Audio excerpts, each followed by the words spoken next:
What in the world? Why is that the first thing I come into? I mean, no. What the? What the frick, Lou? Wow, new birds being animated. I can't wait. This part is so cool. Yes. Oh, that is my chat. Oh, chat.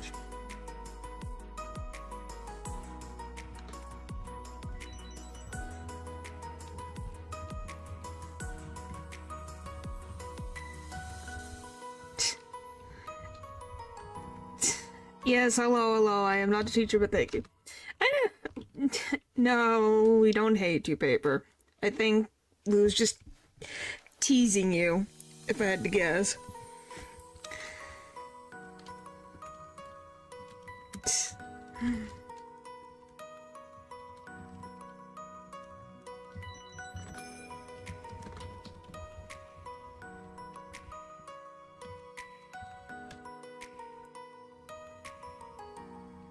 What do you mean, what did I make you do?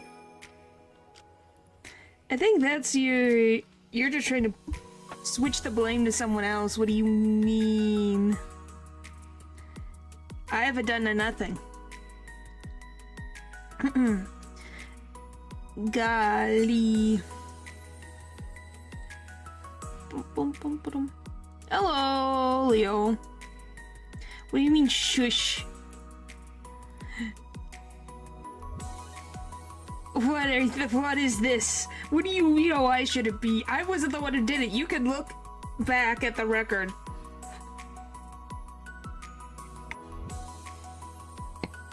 Well, how do you even know it was Lou in the first place? I feel like we're going to extremes now. Golly. Why we... Okay, well, I guess Lou just admitted it. Okay, then. Wow. Okay. Well, I've given it a few minutes, so I'm gonna get going. Because we're at technically 200 out of 301, so we'll definitely get this done today. Definitely. Absolutely. So, we're on chapter 3, called The Late Night. I wonder what this is about. If you guys don't remember last time, Chris made a dark fountain in their living room. Yes, it is. I said it was. Alright. Spoiled tonight, rip that first... Hey, I said that it was gonna happen. I don't know why you didn't play it. Let me just get chat out of the way for like 2 seconds. We're just gonna put you guys... I don't know. Maybe I'll just make you guys disappear for a few seconds. Yeah, we'll just do that. Dark No World. Yeah, I have no intention of playing this, so this is a win-win for me. What? When? I don't know. You had a ton of time to do so. Boop, boop. You won't be completely eradicated. So now you assign homework. It's not homework. It's been how many freaking months? Let me see. I can tell you how long ago it was that I finished chapter 4. Let me freaking cross-check. Why is it like this? Hello? Golly. Alright, there we go. Fix that. I can tell you how long ago it was. Let's see. It's been a month. No. Yes, it has been a month. 4 weeks ago. So technically, you had more than enough time to finish it. You can put chat back in the questions part. Oh boy. Alright. I just wanted to show this off so that you all could see it. Okay, so obviously we're doing chapters 3 and 4. Why did the dog eat your PC? For you to make a Sigils explain PowerPoint? Golly. Maybe. At one point. Eventually. We'll see. Anyway, so you guys remember Chris, you remember Susie, you remember Rousey. The 3 friends. Apparently, I missed a freaking thing. I thought I grabbed them all. I love when I had to do multiple, because then I had to redo this multiple times. My favorite. This looks like insanity. It's not insanity. I had everyone on a freaking chart before, chapters 1 through 4. That looks like insanity. No, I do not have that one. But yes, that one looked like insanity. Anyway, so you have Chris, Rousey, Susie, the heroes of this tale. You know the green Pippin, the one on the bottom left? Yeah. That. So I'm going to get to it all. He had a board and was rambling on just like this. Ha, you're so funny. Yeah, maybe I'm that green Pippin in disguise. Anyway, so you have 3 heroes. You have Tenna, who, if you remember, with the other Lightners, the Holidays and the Dreamers were his watchers, the ones he entertained. Back to pod form I go. Well, good luck, Leo. Whatever you have to do. Ren is like, I guess, who knows?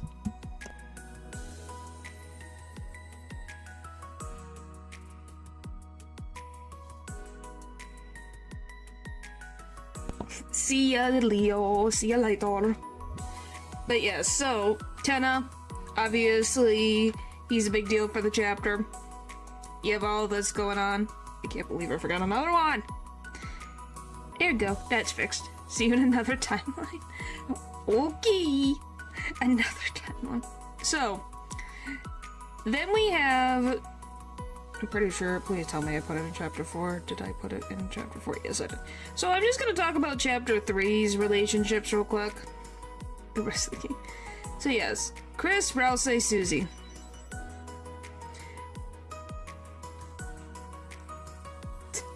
So you have these 3. Tenna is one of the main characters of this chapter. You have Rules Card, even though I've said Rolex the entire time and no one corrected me. Thanks, chat. Then you got Elnina, and I say Lanino, but Laonino. And then you have then you have Spamton. And you have Tenna, you have Mike. The Mikes, I should say. I wasn't here for those streams. What is that? You weren't here for those streams? Well, you'll get to... I'm literally gonna explain everything now, I kid you not. So, obviously Rousey doesn't like the Knight because the Knight's gonna bring the end of all everything.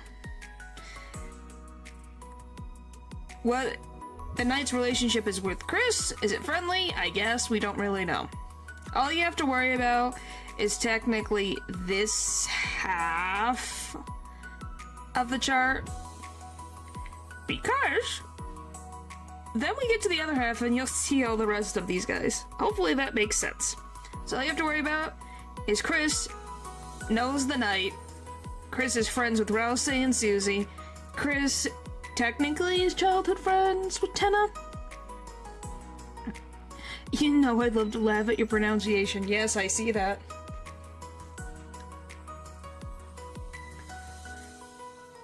Oh my gosh, guys, what are you doing? Guys, I'm gonna put both of you and time you guys out. Chill. You were here earlier. I literally last stream I had. You were in here all the stream.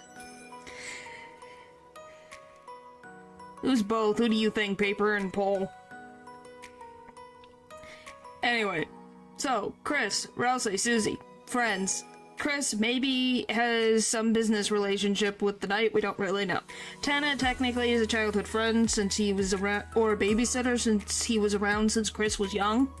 No, I wasn't, I trust. You sure? Because my chat was so happy to see, this.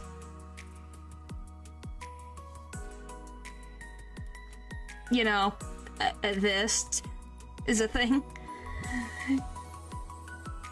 So that's the funny part. Chat would... Oh. I was gonna say, that's the thing chat talked about. Why is it the freaking chicken legs, guys? Anyway. So, yeah, Spamton and Tenna used to be business colleagues. Now they're not. And the Mikes. And El Nino and El Nina. With rules card. Okay, let's start, because it's never gonna end. It's been 12 minutes. Alright, so, like I said last time, Chris opened up a new dark fountain in the living room. So how does that turn out?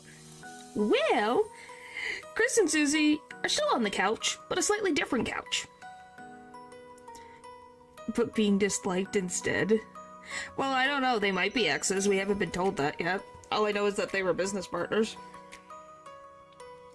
But yeah, Susie and Chris wake up on a different couch.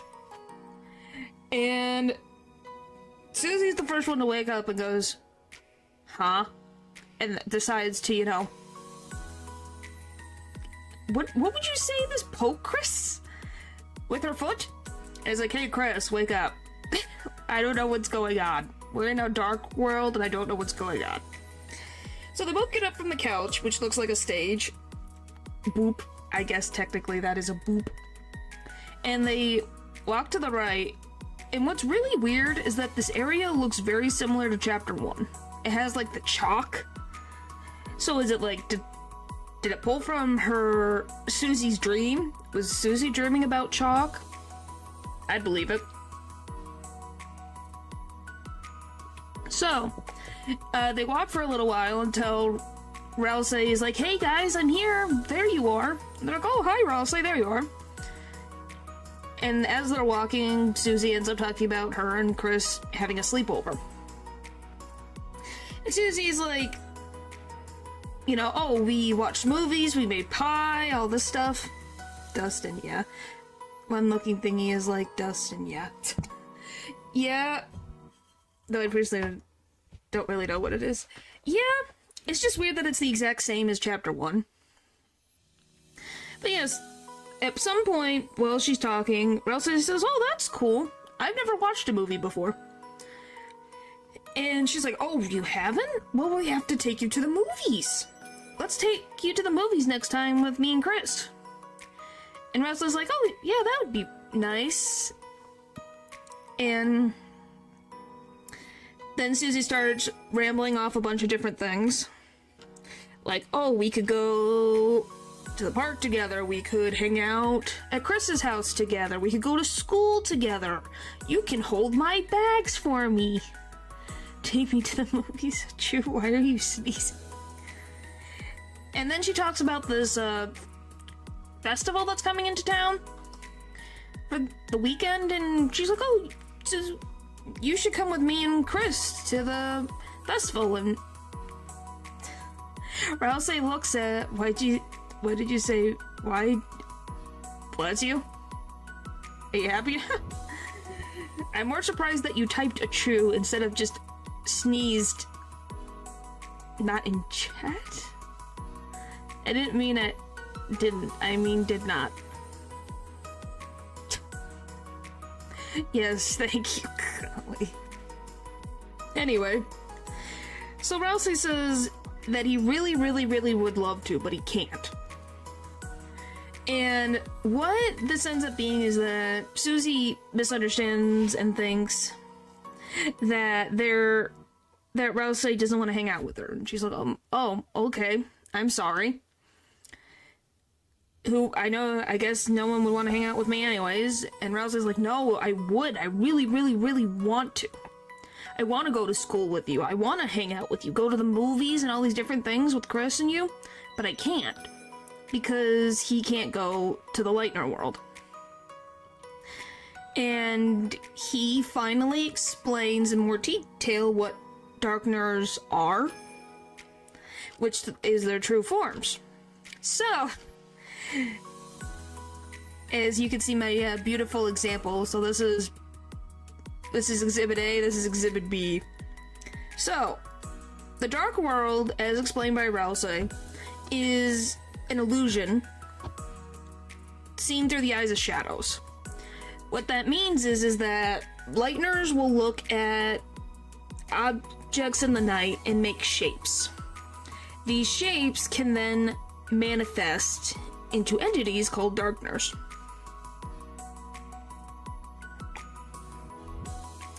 And those identities are given from Lightners. So like I said, King and Queen got their identities from Chris and Noelle. Otherwise they wouldn't exist. The thing that happens with these particular beings is that when light, like pure light, pops in, it destroys the shadows, and that completely breaks the illusion. So, you have Lancer and you have Queen. When the light hits them, Lancer becomes a card again, and Queen becomes a laptop again. And Rousey is the same. If he gets touched by Lightner light, he gets turned back into... We don't really know what he is. I'm assuming he's a plushie, since, you know, he's been marketed as a plushie. But I don't really know. We've never been told what Rousey is. And Susie's like, what do you mean you're not real? I can see you. I can feel your touch. We've interacted before. You have feelings and emotions. How could you not be real? There's a light inside your soul that's still shining in the closure. Oh my goodness. So, just looking at you guys and the random things you say, Lou, I guess you really like Queen. Anyway. So, Susie's like, regular objects don't have feelings, but you and the other Darkners do, so you are not just objects. And Rousey's like, yeah, you're right, Susie. Objects don't have feelings. Hi, Natural. I'm finally back home. Woo! Good for you! Now you get to watch the rest of it. So, what ends up happening is that Rousey is like, he's happy that he's able to have made friends with Chris and Susie. And really does wish to go to the world of the Lightners, but really cannot get through to the other side, so he is like, please just forget about me and the other Darkners. If we're not doing enough for you, because we can't go to the light world, go ahead and make some real friends and forget about us. And Susie, who has said on the record that has had a very hard time of making friends, doesn't take that very well. So, she grabs Rousey by the collar. Because, of course, Susie decides violence is the best way to solve her problems. So, Susie is like, I won't ever forget you. Chris will never forget you, or the other Darkners. So stop saying that. You're real to me, you're real to Chris, and that's all that matters. So stop calling yourself an object. So, before these two can continue this argument, discussion, whatever you want to call it, someone's voice pops through and cheers them on, saying, oh, you've done an amazing performance, it's great. And they go, huh? What do you mean? So, Susie and Rousey go and shout out to the voice, who are you, anyway? And he's like, oh, I'd love to introduce myself.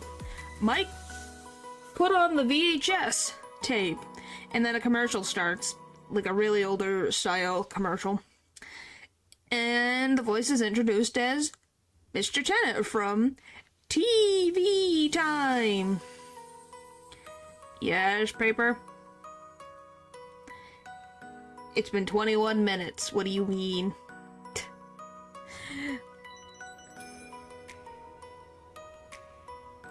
Like, what do you mean? Golly. I did. It's been 21 minutes. Anyway.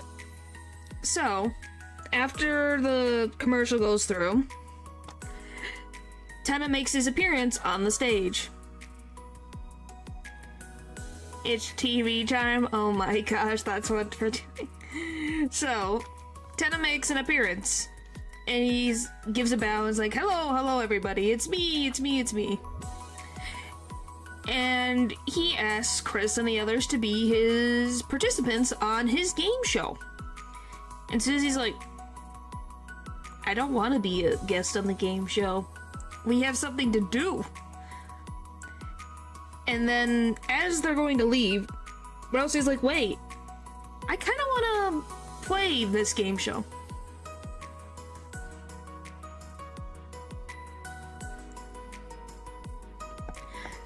And then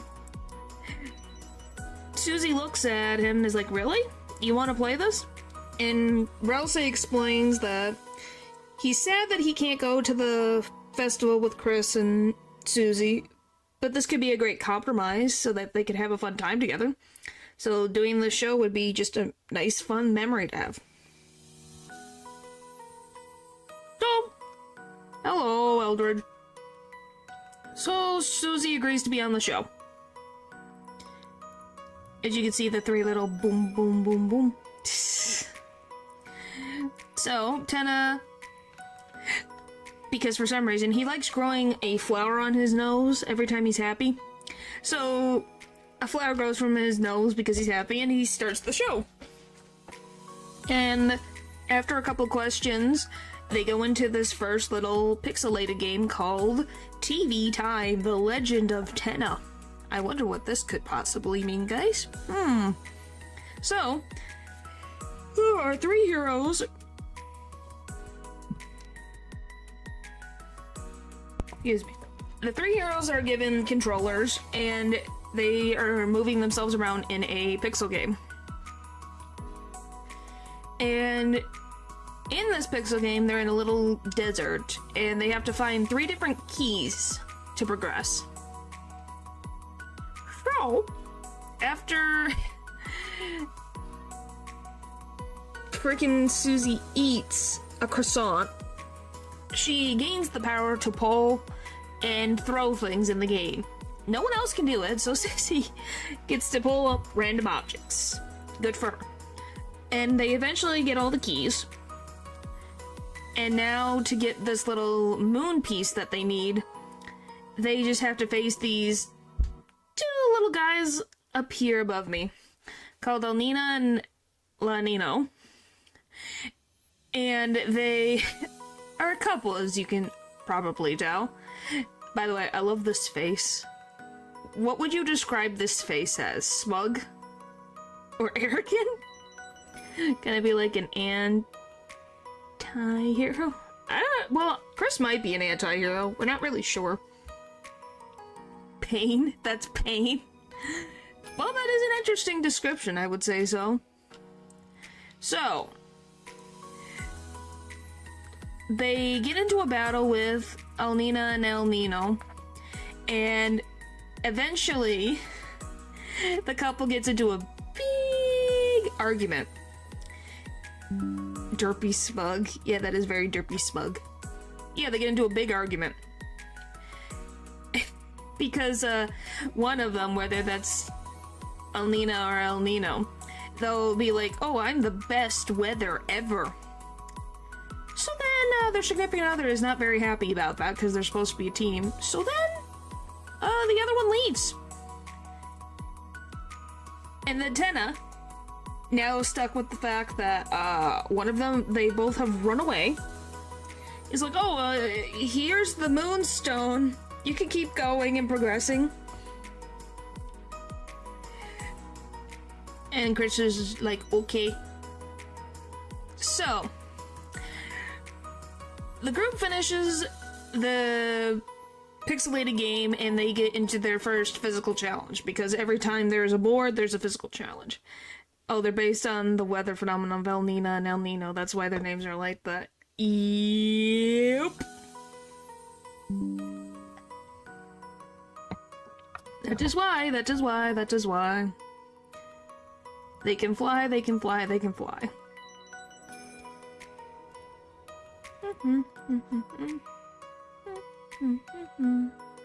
Alright. So, their first physical challenge is cooking. Because of course cooking. They can fly. They may be able to fly if they're supposed to be El Nino and El Nino. I would assume they can fly. I don't know. They might, but I don't think so. They can make rainbows, as we will see later. So, the challenge is that Susie and Rousey have to cook food, and Chris has to balance the food on their head and give it to customers to gain points. Is him or no? No, it is not. So, after Chris, Susie, and Rousey just completely hash it out, finish the game, get 5 stars popularity, and win, they get an S rank on the board, and they're like, we did it! And that it was fun. And Susie's like, oh, thanks, Tenna, this was really fun. And the heroes go to leave, and he's like, wait! That's just the first round. We have another round for you guys to play.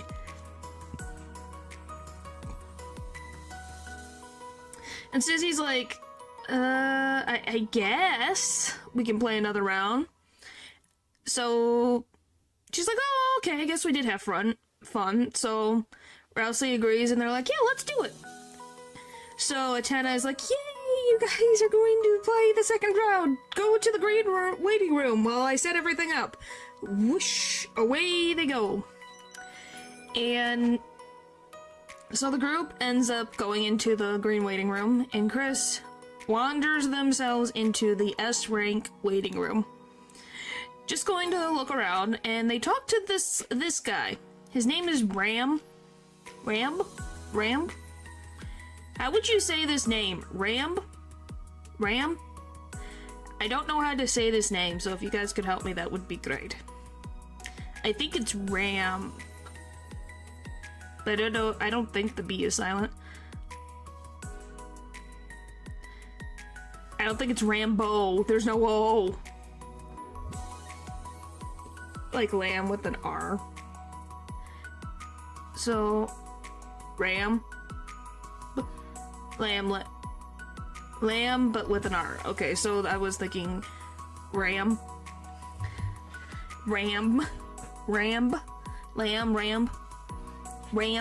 golly. So it talks to Ram, who apparently knows Chris, and gives Chris access to this secret little room. And you'd be like, what is this secret room? Why are you obsessed with Rambo? So, Chris enters the room and finds a TV that has apparently the first original board game for the first round. Chris tries to play, but there's no controller. Good movie.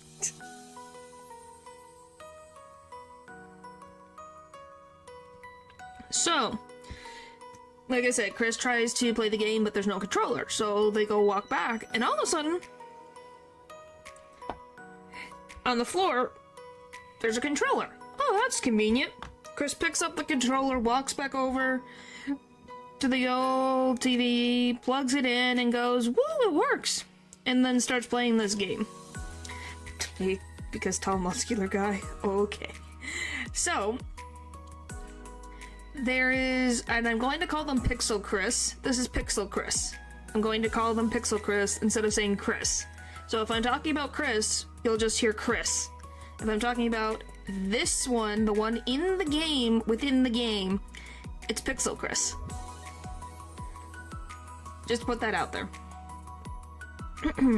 So, Chris is guiding Pixel Chris through a map until they find a sword. And once they equip that sword, Chris is slashing away at all these enemies in the game. And eventually, they level up their character enough to be able to slash through trees. So Chris is then slash until they find a hidden chest with an ice key.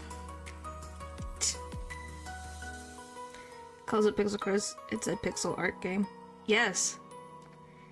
Pixel Chris and regular Chris. Because to Chris, they are not pixel. But this is Pixel to Chris. Do you find it funny how many times I can say pixel in a sentence? Golly. Way too many times. So, they open up the hidden chest. They're both pixels. Well, who is more pixels? This one or this one? Pick one. This one has more definitions of pixels than this one. So, this is Pixel Chris.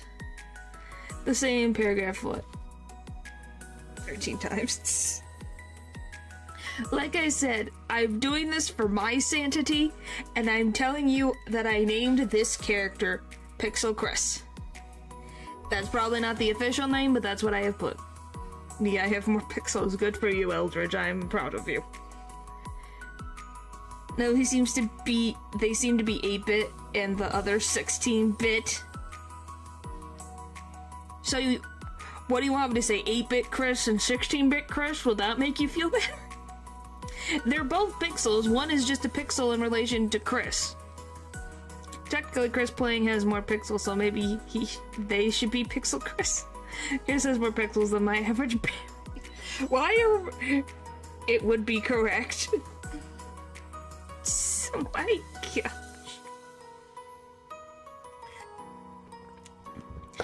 Fine. But you'll still see Pixel Chris throughout the rest of this thing. But it will be 8-bit Chris. You happy now? So, 8-bit Chris is slashing through trees, finds a chest, and it contains an ice key. So once it gets into their inventory, the TV just turns off, and you can't turn it back on. Let's say player Chris is Megapixel Chris.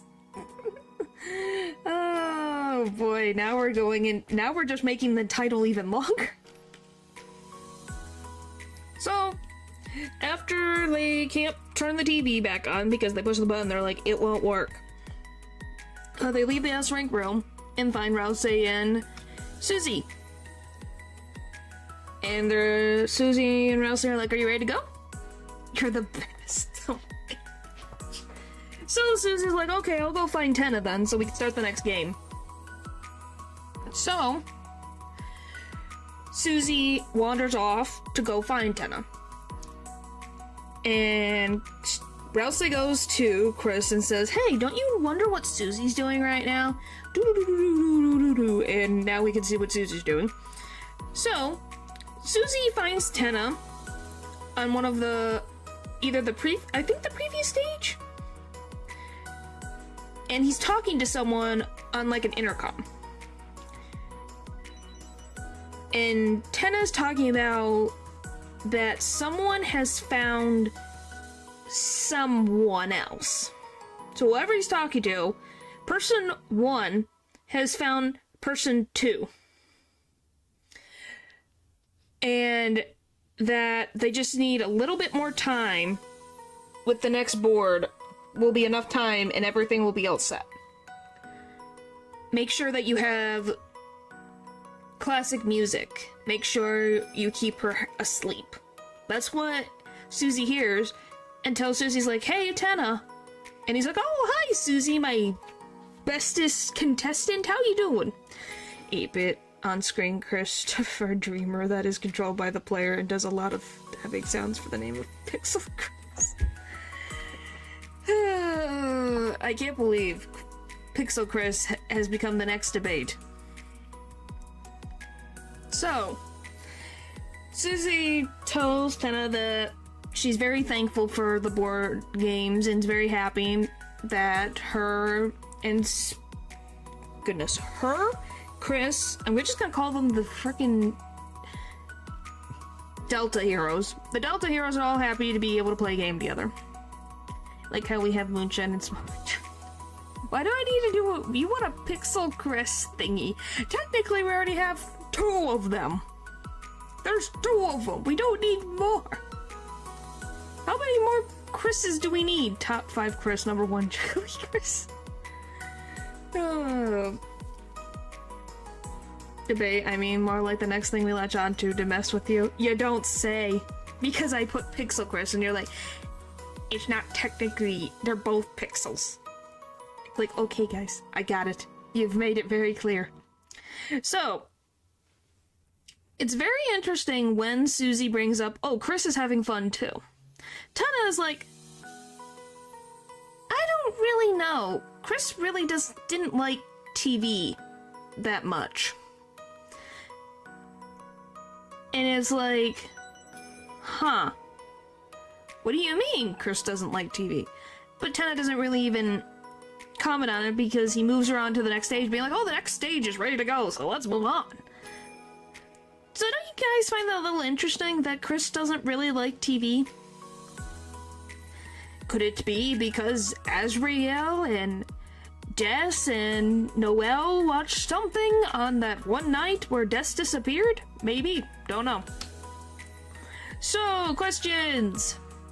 Let's go look at the questions. Yes, I can let it go. Who is Mike?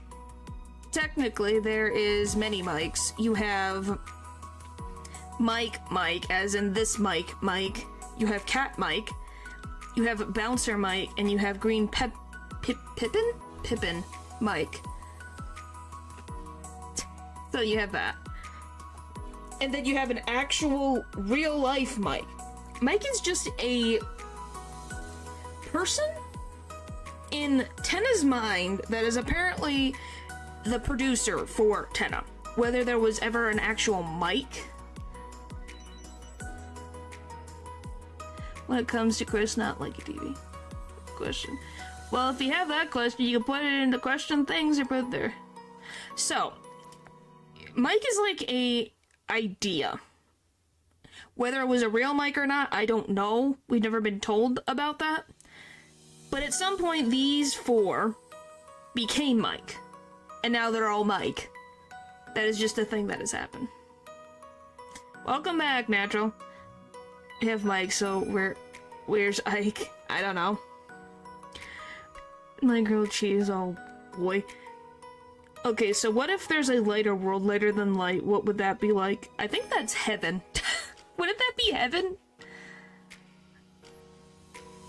A Joker situation? Golly. Yeah, kind of like a Joker situation is what the mics technically are.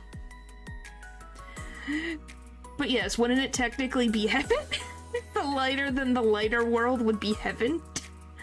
Just about the same, but slightly less present. Oh my god. Are the dark world... If it's the darker world, maybe. Because maybe that's where the Titans come from. You know, the ones that are supposed to be from the Roaring? Maybe they come from the bottomless pits of heck. That is possible. Made in heaven. You're getting better. I'm growing. Oh my gosh. So... Ren, are you groovy or are you glooby? I don't know what that means. I guess groovy, if it's talking about like the 70s, 80s groovy, sure. Do I want a cookie? I don't have any cookie to give you, so is the question. I had ice cream already, but thank you for the offer nonetheless. Do you have anything on Cat? The cat with Spamton eyes that shows up a bit first seen in Queen's basement.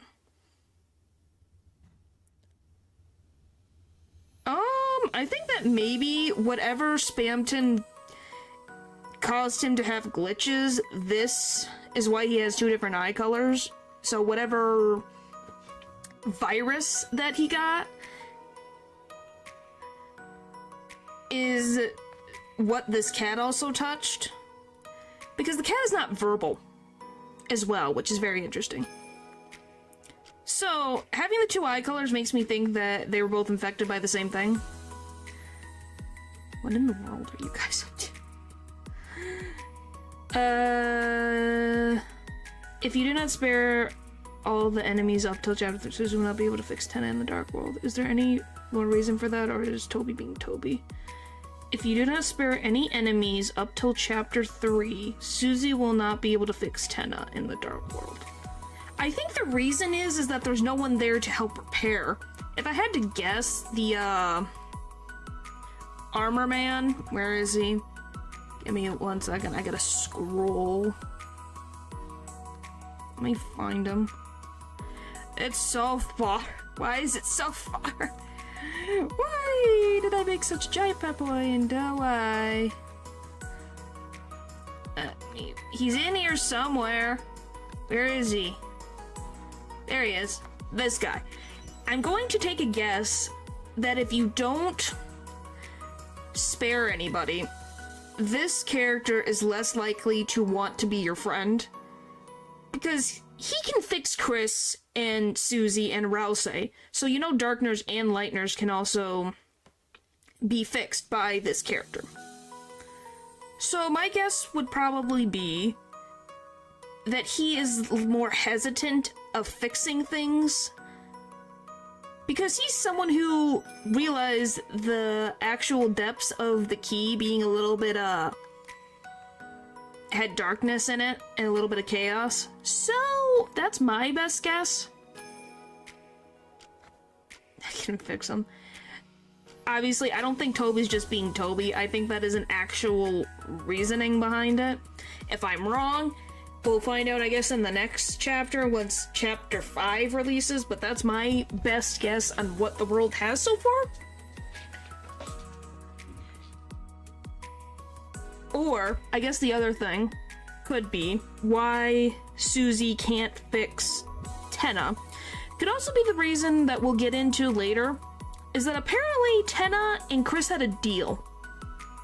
What that deal is, we don't know. So maybe because if you're going down the weird route, the Snowgrave route, the not the good route, maybe that affects how Chris treats Tenna.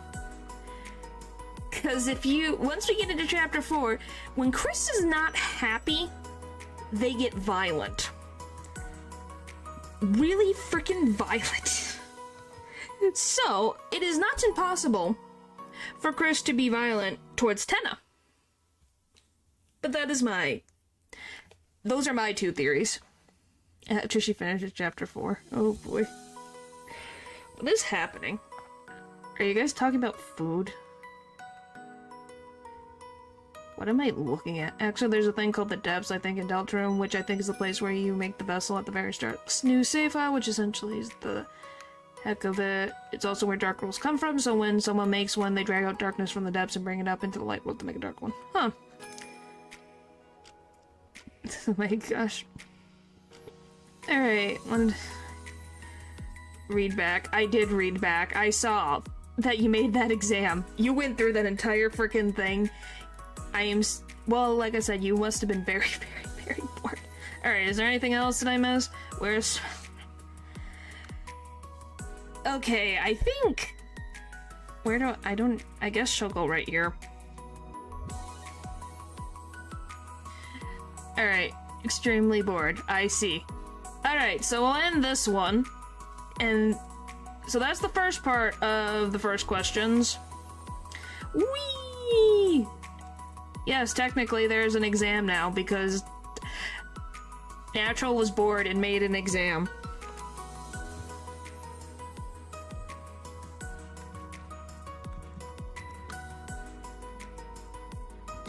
Oh boy. Okay. So there's this up there, perfect. So this is for the next part. Obviously, if you have questions about any of Deltarune at some point, I will try my best to it. But don't worry, it's only like 40 questions, 10 per chapter. Some people would find that terrifying. Anyway, moving on to the next part. So, Chris and the others start the board. And it's the Legend of Tenna. But they're in a different level. And in this level, they have to take as many pictures as they can of the surroundings to solve puzzles. So, the two end up finding La Nino and El Nina is...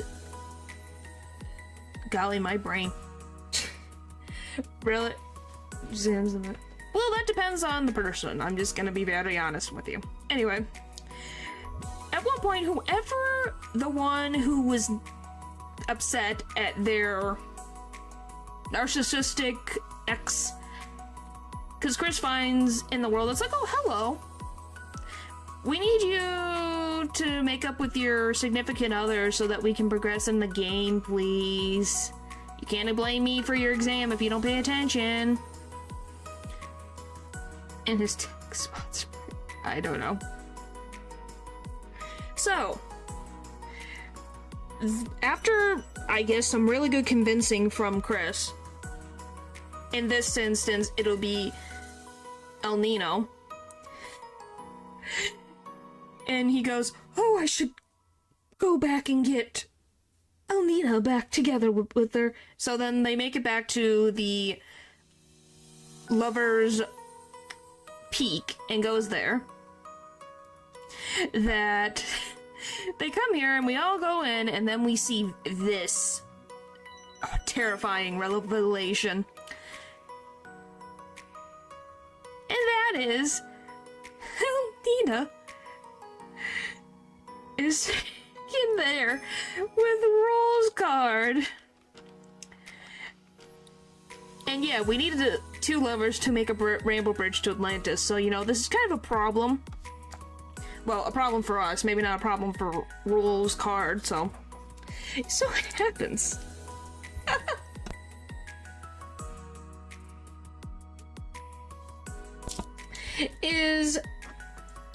Yeah, there's Rolex. Because apparently at some point during the pausing between the two boards, this freaking Duke of Puzzles risked his way to having a lover. Part of his story. Well, you're gonna have to get used to it because it's a good chunk of this thing. So, Rules card invites El Nina to join in the relationship with El Nino so that they can all be together. So, yeah, they are now technically, officially a threesome. So then, Tenna is like, this is love, pushes the button for the Rainbow Bridge so that Chris and the others can move on. So, after that debacle, to cleanse their soul of whatever the heck the Duke of Puzzles has decided to do in his spare time, they do another physical challenge! Woo! And it's a rhythm game. They are now in a band, and they have to survive playing properly a song. Susie, being on the drums, just likes to play whatever the heck she wants, so poor Rousey and Chris have to pick up the slack. And after much trial and error, explain me, oh please do. You're later in the story, but yes. You've had drums.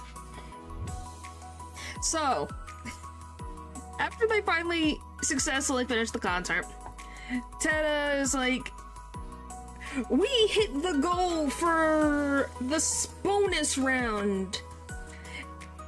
And let's go on to the third board. It performed even worse than... See, I'm not that bad at a rhythm game. You said I did bad. I did pretty gosh darn good, I would say so myself. So, Susie goes to Tenna's like, Tenna, we said 2 boards. We're kind of done. We have something to do. And then Tenna gets very sad. He gets very, very, very sad.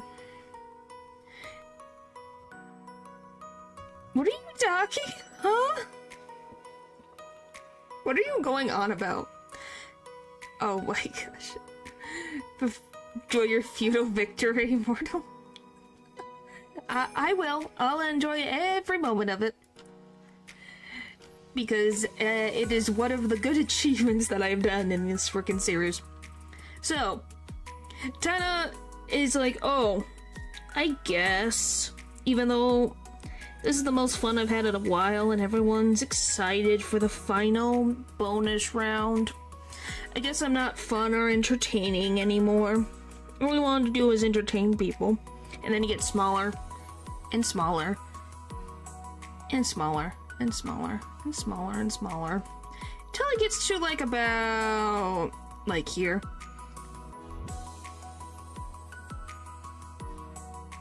Is late night, yes. But yes, he gets very small. Itty bitty tiny. Until finally Susie's like, fine, we'll do the last board. Fine. And then he gets so happy. He's like, yay! Thank you, thank you, thank you, thank you, thank you. Go to the green waiting room and I'll get you guys in a couple minutes. And off they go. So they go back to the green waiting room to take a break.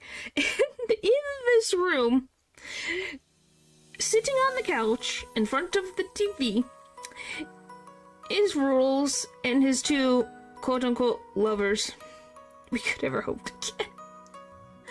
Well, thank you. I don't know if that's completely true, but thank you. So, yeah, this is happening. And as you can tell, this relationship is obviously going very well. How's the funometer looking? It seems, for the game, it apparently broke. So, Chris is, you know, in the group, just ignore whatever thing is happening here, and goes into the S rank room again. Not the most skilled, but the most entertaining. Wow, professional clown. Thanks, guys. Thanks. So, Chris goes back into the S rank room and plugs in the controller to continue the original board game. So, Pixel Chris, or 8-Bit Chris, wanders the map again, and then finds the sword. And then starts killing enemies. Again. Starts killing enemies again. And once all the enemies are gone, Chris is able to... 8-Bit Chris is able to take a boat to an island. Like the Joker? Am I the Joker? I hope not. So they go into a boat and they end up on a tiny island that has a door. 8-Bit Chris uses this ice key from the last save file and enters inside this bunker. And once inside, there's new enemies. And 8-Bit Chris is able to completely decimate all the enemies except for one, which is suspiciously a bluebird. So, 8-Bit Chris eventually finds a character called the White Cloak.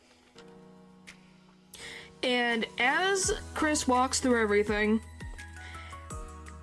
any enemy that is left behind gets frozen.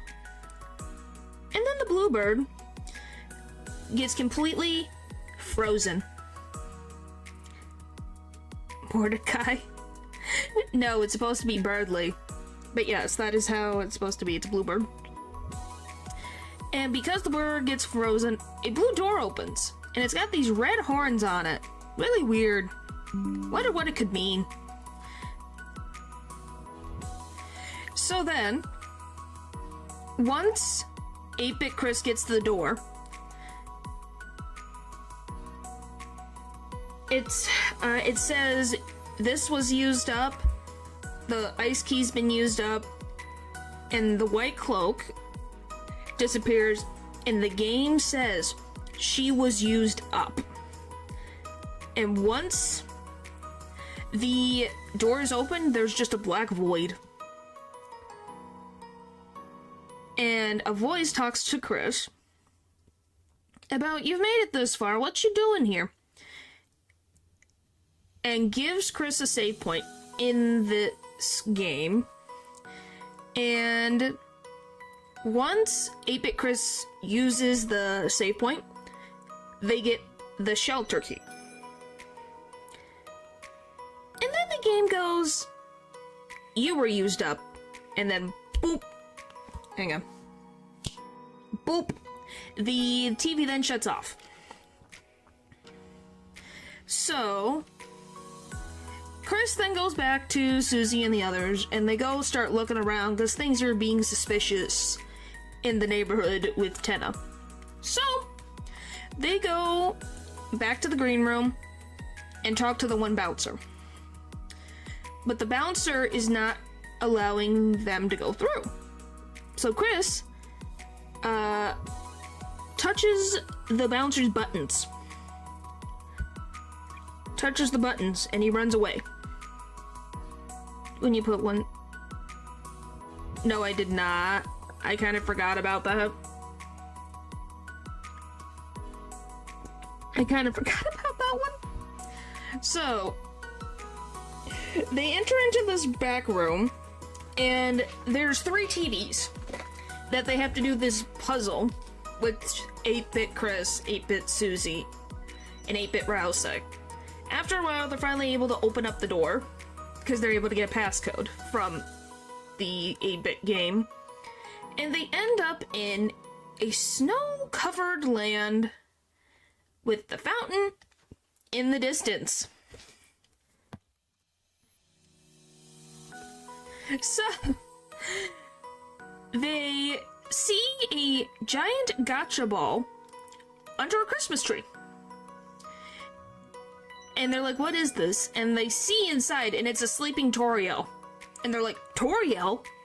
What are you doing here? And before they go to open up the gotcha ball, they hear Tenna coming in. So then they hide behind the gotcha ball. And Tenna's like, oh, my plan is gonna be success. Only just a little bit longer, and hip hip hooray, he lifts up the gotcha ball, and he looks down and is like, oh. So then, technical difficulties pop up on the screen, and our heroes are forced to play the bonus round board game, whether they want to or not. So Tenna kind of loses his freaking mind, and is like, I miss having all the attention. I miss people being happy. I miss families being together and not fighting. I just want to be entertaining, so we're gonna have fun. So, at one point, because he keeps going through all these mini games and challenges, the group is able to escape into the back end of the TV world. It's like, oh, you know, right before he lifts her like 15 feet off the ground. Sounds like us. Oh boy. So, at one point in the back rooms, 8-Bit Chris is used to completely mow down all of the employees' contracts. So they're free from Tenna's instruction and they leave the studio. And then, while all these employees are having a party being like, yay, we don't have to be listening to this horrible contract anymore, Rolex shows up with his 2 lovers. Because of course he does. And he's like, now that I am dating these two, who are the second command of Tenna, that then makes me, by definition, second in command, right? And the two are like, maybe. And then Rose is like, yep, it makes me. And then, as Chris and the others are like, okay, that's strange, walking away, he pops up again and is like, so he talked about it, and apparently that doesn't make it so. So I'm gonna fight you guys and bring you back to Tenna, so then I can actually become his left-handed, what is it, most left-handed man or second in command? He says one. He flip-flops between those. I don't know which way you want to say it, but either of those meanings. So then he starts a battle. Right-handed man? No, he doesn't want to be the right hand. He wants to be the left hand. He wants to be the left-hand man. I'm not kidding. That's what he said before. Yes, he is. But he is more of a father than King was to Lancer in the first place. Oh, what if Tenna is left-handed? It is possible, but Roll's card was talking about left-hand man in the second chapter with Queen, so I think he just likes left hands. I don't know. Don't ask me. So, during the battle, Chris is able to convince Lanino and Elnina to leave the relationship with Rules and just be the two of them. Because Chris actually listened to these two's grievances. You know, unlike Card over here, who just cared about himself.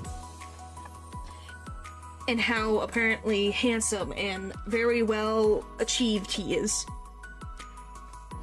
And the funny part is Rules actually doesn't complain. He actually backs off very kindly and takes a bow and is happy that they're happy. But does steal some breadsticks before he leaves because he is a little hungry. And what's very funny about this whole thing, and he said something like, this Rules doesn't want to be a big shot. He thinks second place is better or something. Yeah, that fits him. Can't do anything else but listen. It depends on the situation, but... Well, you know, Chris made a Dark Fountain all on their own, so I think they're pretty able-bodied to do anything that they set their mind to. So, here's another interesting thing that I completely forgot about, is after Rules leaves, Alnina and El Nino start bawling their eyes out, going, oh, the relationship was horrible. He was handsome, but he was so annoying, and why? And they cry and cry and cry. They have more control over us than we think. Probably.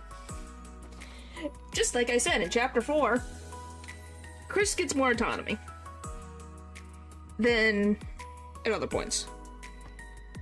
So, Chris and the others make it back to the green waiting room. And Chris sneaks back into the S-rank room to finish off the original board. So, Chris continues. 8-bit Chris gets rid of more enemies until a secret hallway opens up. And they find 8-bit Tenna. And 8-bit Tenna says something very interesting, like I said. Yeah, that's a whole different... I'm not worrying about that one. So, he talks about how he was going to make a deal of a lifetime with Spamton. They were going to do a show, and he was going to interview him and figure out how Spamton became a big shot. And everything was signed and ready to go, but then Spamton got a call. And after he took that call, he was as pale as a ghost, and then he ran out, and Tenna never saw him again. And what's also very interesting is 8-Bit Tenna says that he wished that they didn't bring that gosh darn Kim laptop to the house. Which is very interesting. So I'm guessing that Noelle, at some point, brought the laptop over to Chris's house, and that's how Tenna and Spamton first met. And when Noelle went home, Spamton went with her, and Queen went with her, so Spamton never came back. Just thought that was an interesting tidbit of information. So, 8-Bit Tenna notices 8-Bit Chris and is like, hey, I did what you asked of me, right? I did a deal just like you said. You won't get rid of me, right, Chris? 8-Bit Chris then proceeds to stab Tenna to continue forward. And then 8-Bit Chris makes it to the shelter room and uses the key to open the door. They walk inside this room. And obviously there's a chest, but they can't get to it. The air lacks its crackles. So they get in, and 8-Bit Chris obviously cannot get to the chest because there's a wall. And they can't break through the wall. It's Oh, excuse me, I forgot to mention this. There's a mini boss fight that happens. It's this little boss fight that you need to get some... I think it's a key or something. Oh, it's the armor. You're getting a key for the armor for the night boss fight. Excuse me, it's been a minute. So after this annoying 8-bit boss fight, our Chris is able to win. So then walks into the shelter, will use the key, can't get to it. Well, 8-Bit Chris can't get it. So, guess what 8-Bit Chris does? 8-Bit Chris comes out of the game and heads right for our Chris. And our Chris is backing away in frickin' fear. Until 8-Bit Chris uses their sword and stabs our Chris. And then walks off screen, and we never see 8-Bit Chris again. Chris picks themselves up and walks into the TV. I kid you not, into the TV. And gets the Shadow Mantle. The phone's been picked up and ran away from it. It's nothing but gargle noise. When you use the phone in the dark world, it's common gastro sound. Yeah. Our Chris is a coward. I don't think it... Well, wouldn't you be shocked if your own pixelated version of yourself popped out of the screen and came at you with a sword? It's garbage noises. Yeah. Do you mean gargling noises? Or do you mean garbage? But yes, Chris goes into the game, gets the Shadow Mantle, and then they pick up the controller. It's me, but smaller? Well, aren't you scared of yourself? You don't know if that smaller you can just be stepped on and be gone. But yeah, Susie finds Chris and is like, what you doing? Why are you playing a game over here? We need to go meet up with Rousey. So then, the two of them meet up with Rousey and go to where Toriel was, again, to find Tenna and end this madness. So, Tenna finally tells why he's doing all this. Try to move yourself, something cool happens. I know that if Chris says something about not having fun, Susie destroys the controller when I'm the bigger self. Well, you don't know, there's Tiny Mario and then there's Giant Mario. He just needs a mushroom. So, you know, be careful. So Tenna is like, talks about how in the past he entertained the Dreamers on holidays all the time. All the time. Everyone was having fun, smiling, good times. But then one day, everyone went away. Until it was only Toriel that watched him, and then nobody watched him. So he was all by himself, never to be turned on again. Until the night appeared. And he made a deal with Tenna that Tenna couldn't refuse. If he helped the knight make more dark fountains, Tenna would never be unwatched again. He would be watched forever and entertain people for all time. One does have fun when I entertain. So, Tenna and the heroes do a battle, and they go through all the different physical challenges that Tenna could have possibly put them through.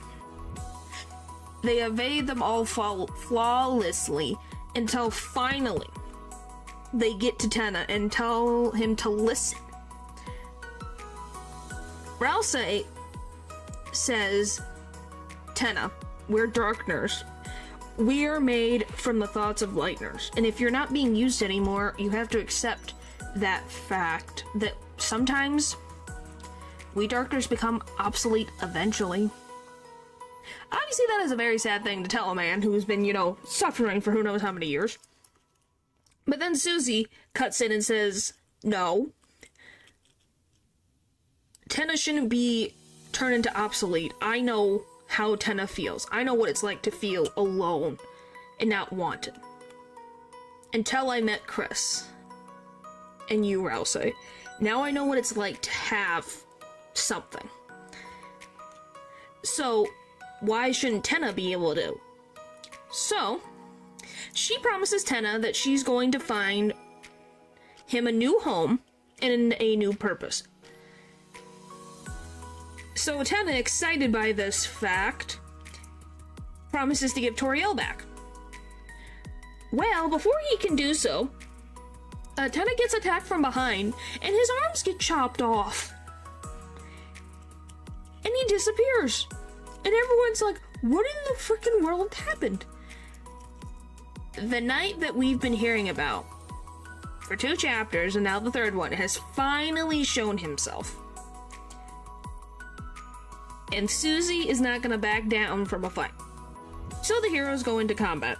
And this fight is freaking horrendously difficult. I have not even completed this fight myself. I'm going to one day. I know I'm going to. I have to at some point, which is going to be cry, but I will. But if you're able to last out the fight, the party's able to actually gradually wound the knight severely. But the knight is able to regenerate himself and strikes Rouse and Susie completely out. They're out of juice, they're done, they can't get up. But Chris is still standing with a sword to their throat. And they slowly kneel down. And then the knight picks up the sword and goes to absorb Toriel to take her away. When a voice rings out and a blue spear hits the knight and his form gets distorted. So he stops. What do I want to call it? His absorbing power stops. And it's freaking undying. And she's like, get away from Toriel. So the knight changes plans. He runs towards Undying, picks her up, and runs away. Goes into the light world where Susie and Chris run after him. And they follow him all the way to the town shelter, But they're too late. The door is locked behind the knight and they can't get in. Susie's banging on the door and she's frustrated that they can't open it. A panel moves out of place and there's a code. There's 3 symbols on it. A pine tree, a police badge, and a Deltarune.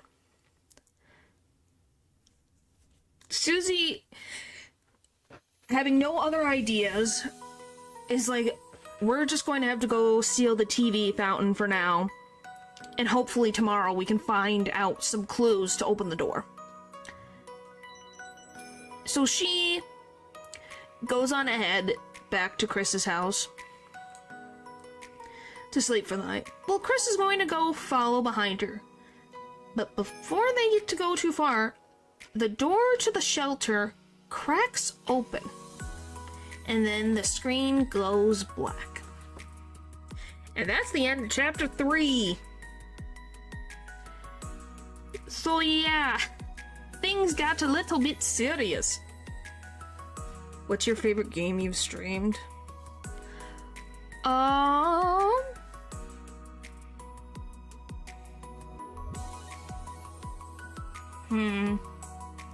Trying to think, what would be my favorite game that I've streamed? No, Moonshine is not the Roaring Moon. The Roaring Moon, the Roaring Night. It was quicker than chapter 2, as you said. I told you it would be quicker. Chapter 2 was so long.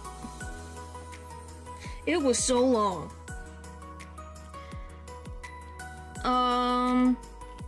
I don't know, what would be my favorite?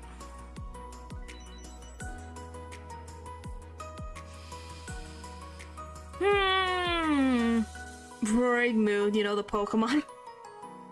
Because, of course, Pokemon is always there, haunting me. Just like FNAF. It's one of them. Or Dragon Ball. There's the 3 that haunt me.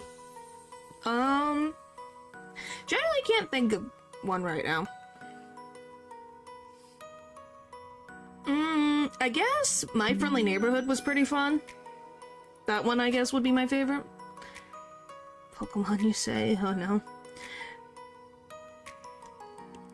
Who the frick is that? Big L. Do you remember Big L? Not at the top of my head.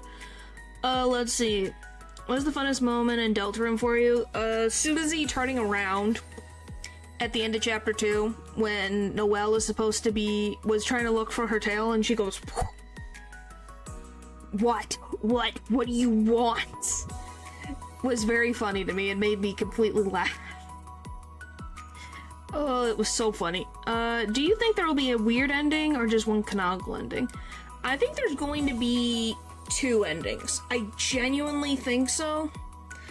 But if there ends up being one, I'm going to guess that they're going to have to converge at one point. So Chris is going to have to do some actions to make them converge into the same ending. Or if it's the same ending, it's going to be slightly different. Like, very minor changes. If it's going to be one canonical ending as what was stated before.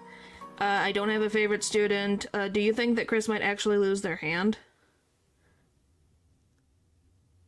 I don't think they're going to lose their hand. I've never really thought about Chris losing their hand. But I could be. I don't know where that's from. I'd be kind of surprised. So it's not about the ending that matters.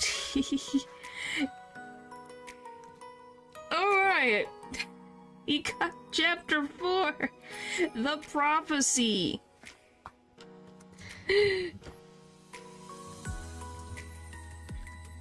Multiple pieces of life-foreshadowing evidence. Add that fact. Huh. Alright, so there's the next question 1. Let's get into it. It's literally just called The Prophecy. I think every chapter has had 2 words, except for the chapter 4. Let me see. The Beginning, Cyber World. night, late night, and then prophecy is just one word, which is very interesting. My other gumball thing in chapter 3 when you put in those. You cut this and using a shadow crystal in the light world. Huh. But yeah, we have that, plus the weird route for chapter 4. So we got a little bit left to go. A little bit. Are you ready? Here we go! So, now we're gonna finally finish up this last relationship chart. It's gonna be very simple, okay? Very, very, very simple. Whoop, that's me. That was the wrong thing. I want this one. The chapters and symbols are all related to the final boss of that chapter. But chapter 4 is this prophecy itself. Yeah. So, quick thing. Update on the thing. Shows the fate where we are going. Yeah. So, the ones that I didn't talk before. So, you have the Titan. Technically, the Knight makes the Titan, so that's why this is here. The X, I think you guys can take a guess what that is. Woo! Surprise! This is a spoilers, because it's gonna be spoilers. So, the characters I haven't talked about is you have Gerson Boom, an author, a historian, very well-known monster in Hometown. He has a cousin named Miss Boom. She is seen at the church, and she is also Birdley's boss. If you didn't know, in chapter 2, he is late for his job when he wakes up, and it's for Mrs. Boom. Miss Boom, who is Gerson's cousin. Then we have Jackenstein, who becomes friends with Gerson and the others. And Gerson has a little pet that's literally just called Jack's Pet. We don't really, this is the only image we have of Jack's pet. The one in the tomb. Yes, yes it is. And then Gerson has a son, who is Father Alvin, who is the pastor of the church in Hometown. So yeah, see, it wasn't too bad. Oh, and Gerson is a mentor to Susie throughout this chapter. Ta-da! Alright. So, the chapter opens, Chris is dreaming about sealing the fountain for the TV world. And just is hearing Susie talk about what happened with Undying, about the shelter, wanting to find the clues. We need to find the clues. We need to do something, anything.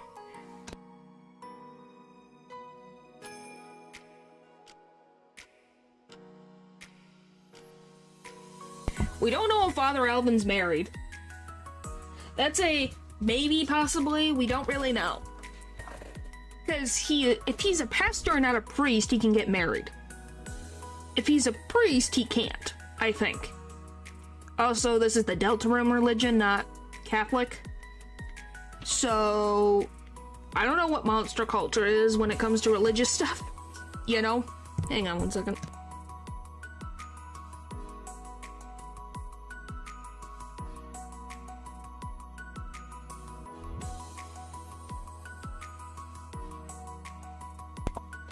Well, we don't know. He's a lot older.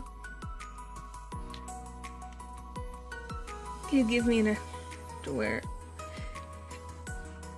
Find a blanket, paper, or find a pajama shirt. Either priest or unpopular. Well, maybe his significant other passed away. We have no idea. If he was a priest, he would get a cool stand. Maybe. But I don't know, he's just called Father Alvin, so he might. I'm going to double check. Is he a priest? Let me check this, because I am not sure if he is a priest or not. Well, then find a shirt. And if they smell, then just go wash them. Deltarune. Father Alvin. He is the son, blah, blah. He is the local pastor. He's called the local pastor, so yes, he is a pastor, not a priest. So he can get married if he so chose. Just want to double check. I could have worn them, but I couldn't find any comfy ones. Well, you gotta pick and choose your battles. I really don't know what to tell you. Just lives in a church.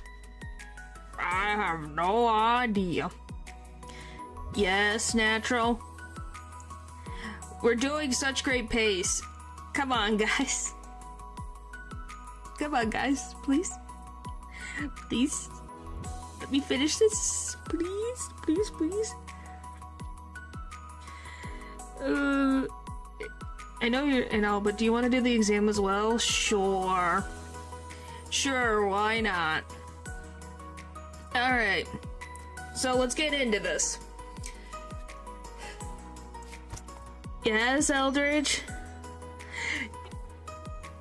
What? You want me to ignore everybody, but then the live stream is the whole point of interacting. So yes, Eldridge. What is your wisdom to be put upon us before I continue this? Because we are one slide into chapter 4. Goodness, if you could see my hands. I am doing the frickin' Jesus hands. I'm going, oh my goodness. Can you be a priest? I don't know the regulations of a priest. I could probably be a nun, if I had to guess on the qualifications. Yes, thou. Oh, anyway. So, Chris is hearing Susie's voice repeat in their head over and over and over. As soon as I haven't said hi yet. Hello. Hello. Hello, hello, hello, hello. Here, I'll do this now. How about I just... Hello, Natra. Hello, Eldridge. Hello, Paul. Hello, Paper. Hello, Val. Everyone got their hellos? We're good. Priest, yet, sisters, this isn't proven yet. Go on the... Just go! I am not an actual teacher. Just go to the bathroom if you have to go to the bathroom. So, anyway. Chris gets woken up. Oh, well, you didn't show up in the thing. I literally look at the participants. Now you're in there. Hello, Lou. I literally just looked at participants. So, hello, Lou. There you go. I don't know. YouTube be weird sometimes. Hello, everyone in chat. If I don't say your name, I am sorry. YouTube be stupid sometimes. But hello, hello, hello, hello. Alright, anyway. Chris, Susie, in their dreams, talking about the Found and Undying and wanting to save Undying, gets woken up by Torio, which, by the way, this does not seem like a comfortable sitting position, or a sleeping position, but I don't know. I guess Chris likes sleeping like a dog or a cat. So Torio pats them on the head, being like, wake up, sleepyhead. It's time for breakfast. So, Chris, Susie, and Toriel are sitting down having some pancakes for breakfast. And Susie is demolishing these pancakes. I've done it before, it's underrated. They don't have a pillow either. That looks so bad for your neck. So, during this breakfast, Toriel is like, why does it do this? I hate... Invites Susie to come to church with her and Chris. Susie stops and thinks, yeah, sure. And then so Toriel goes to go find clothes for her to wear to be more fancy for church. And she's like, oh, of course. Of course, these pancakes were just a ruse to get me to go to church. That's what Susie says. Isn't that hilarious? So, Susie is like, maybe I should just leave and not have to go. So she goes to turn to leave, and then she's like, oh yeah, the church is close to the shelter. Maybe we can find some people at the church who know something about the shelter. So she's like, I guess I'll stay and go to church with you guys. So Toriel yells, is like, hey, you two, I have the outfits ready. So they're like, okay, we're coming. Heck is temporary, your sleep is eternal. So they go to the back, get the shirts, and they come back in these quite good outfits, I would say. And Susie is not a happy camper right now.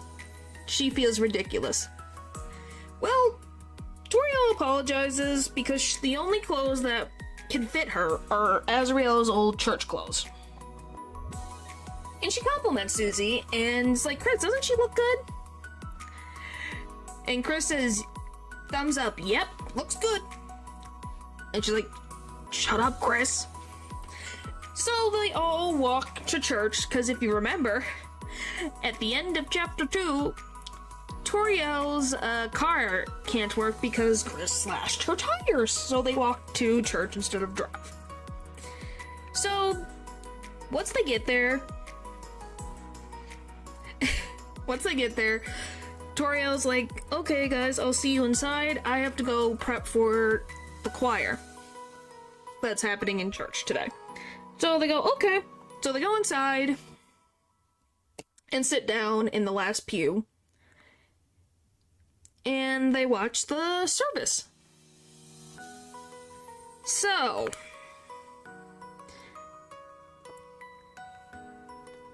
there's a few things that happen here. Give me 1 second while I get the one thing.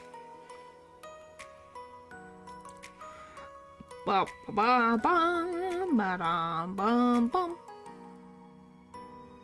love moving a bunch of tabs around. Don't you guys? Okay, I got it.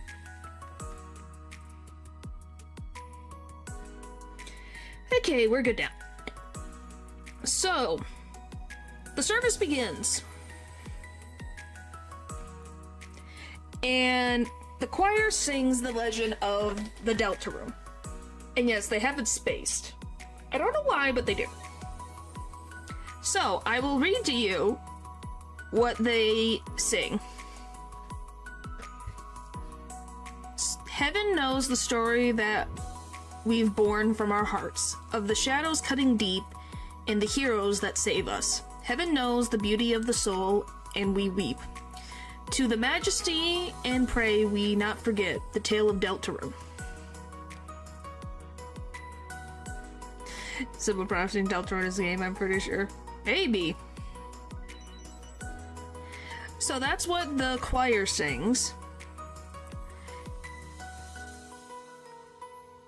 So, once we get later into the chapter, I'll read the full prophecy. Well, as much as we get to see. But I'll read the whole prophecy for you guys later. That's what the choir sings. So, once the choir finishes, Father Alvin starts talking about a Garrison Boom passage that Caddy starts talking about and explaining what lessons to learn from it. I'm pretty sure this. Oh, you're so silly, Eldridge. Okay, guys, stop arguing about who's prettier. Goodness. You're probably not ugly, Paper. Don't give yourself that much, don't hurt your self-esteem. So, at some point, Chris falls asleep. And Susie punches their shoulder to wake them up. Because the service has ended, and she wants to get some, church juice. It's the prettiest. Okay, then. I don't think that's the case, but okay. So, Susie goes up to the red punch bowl and starts chugging the gosh darn frickin' thing. And she is like, Chris, I need you to go look for clues about the shelter. I'm gonna be busy getting to the bottom of this punch bowl. Smorin is clue. Wow. We are the same entity. One is just smaller. Okay. So, Chris goes asking around, and Chris goes asking around and asks Caddy about a key. What the frick? Whichever keeps you sane. What the frick? Why are you guys... What am I reading? Stop! Anyway. So, Chris asks Caddy about a key.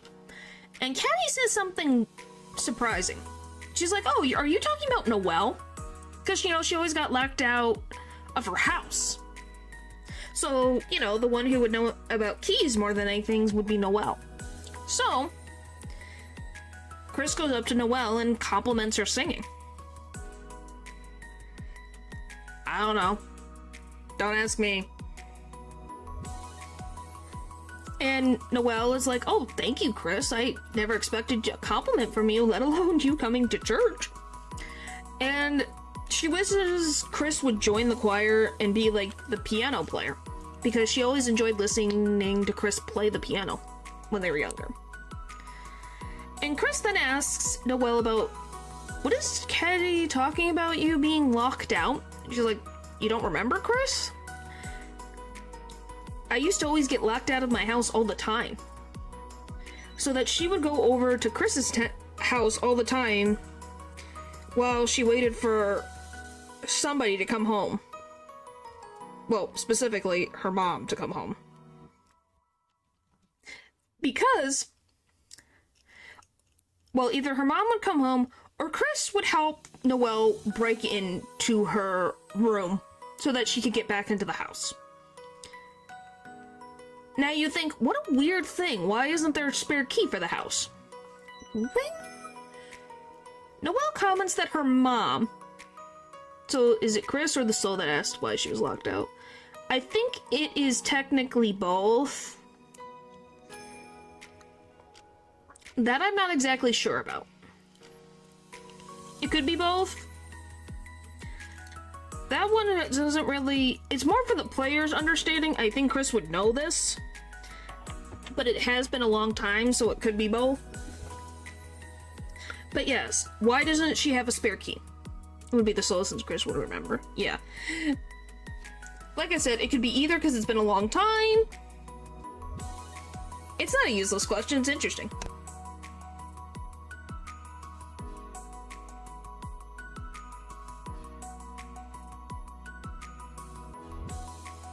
Because Noelle and Chris have distanced each other for a couple years now.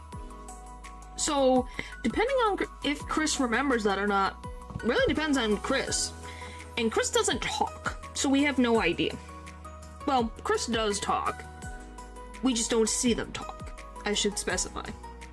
So, why doesn't she have a spare key to her house? Well, her mom will not make a spare key. She refuses to make a spare key and leave it around. She keeps all important stuff inside the house, locked up. And she has the key. So yeah, this little girl gets locked out or accidentally gets locked out and goes to the neighbor's house all the time. But cannot get into her house, and the neighbors, her next door neighbors, don't have a spare key, even though Noelle's at the house every single day when she was younger. That tells you a lot about her mother, wouldn't you say? So, after that conversation, Chris talks to their teacher, Professor Alphys, who has actually seen only 2 people go into the shelter. Undying, the new chief, and the mayor, Noelle's mom. What a caring parent. Yep. So, after learning this interesting information from... Oh, I should say this as well. So why does Alphys say this? She says, once she moved into town, she heard about the bunker, and, you know, bunkers are supposed to be for emergency situations. But living in this town, she realizes in a horrifying scenario, it might be worse to be inside that shelter than it is to be outside in a disaster. So obviously this shelter is not exactly the most safest thing to go into. But she's never been inside, so you kind of wonder what she knows. Anyway, Chris goes back to Susie, who is completely consumed all the freaking juice in the church, and explains the clues that they found. Nice image, by the way. Which image? This image or this image? Because I love this image. I freeze framed and got this. I thought it was beautiful. So, Susie's like, okay, we need to get into the Holiday's house because Undying is a dead end because she's locked inside of the shelter somewhere. So we need to go to Noelle's house and see if we can find some clues about the mayor. And maybe find a clue for the door. She's picking up the drink. Yeah, isn't it great? So Susie taps Noelle on the shoulder and compliments the reindeer on her singing. Noelle proceeds to then spit out all of her juice all over herself because she's in complete shock. And Susie is able to convince Noelle to let her and Chris come over to Noelle's house to work on their school project. And Noelle agrees, after hesitating for a moment, being like, I might have to ask first. Specifically ask her mom, and she's like, wait, it should be fine. So she accepts. So Susie and Chris go to leave and are gonna meet Noelle at her house later. So Toriel, Susie, and Chris leave the church, and Toriel offers to buy them breakfast, lunch.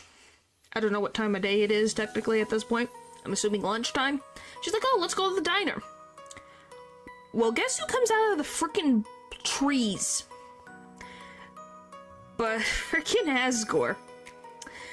With a whole bouquet of roses. And she politely, mind you, she's not mean. Toriel goes, oh, can we do this another time? And then she walks off. And Asgore's like, yep, that's fine. So Asgore finally notices, one of his children right there. And is like, here you go, Chris, maybe you can give it to some of your friends. And then he heads off to go do his job. Which is, sometimes he's a florist, and then he's a cleaner. Well, the two of them are like, oh, that was interesting. So, Chris takes the flowers, shoves it in their pocket, and the two of them, rip off the church clothes, because they have their regular clothes underneath, I guess. Because it's more comfortable. And they go to Noelle's. And before they go to knock on the gate to be let in, Susie's like, I'm hungry. Hey, Chris, do you have a snack? So then Chris pulls out the frickin' flowers, and he's like, oh, perfect. She grabs it, and she has a flower. And Noelle conveniently opens the front gate, and she sees Susie turn with a flower. And she's like, oh. And Susie's like, oh, hi. Eats the flower. And she's like, oh. And Susie's like, oh, did you want some? She's like, no, I'm good. And then runs inside, waiting for them. I have no idea. So, Susie goes and sits down on the couch with Noelle and starts talking to her. And she whispers to Chris, hey, I'll keep her busy, you go look around the house to see if you can find some clues. So, Chris starts looking around the house until they eventually find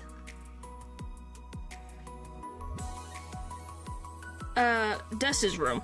They go inside, look around, and there's a bunch of sports stuff and all these things. Assume everything's Susie and Crooks.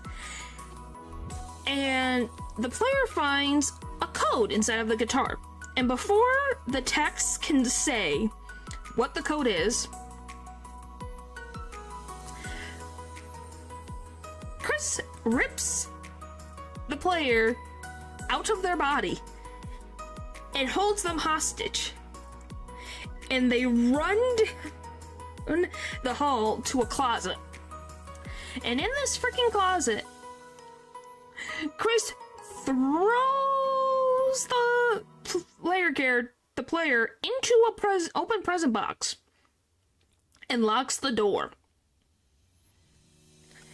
So now, we, the player, shimmy out of the present and push a giant present away and get into the vents.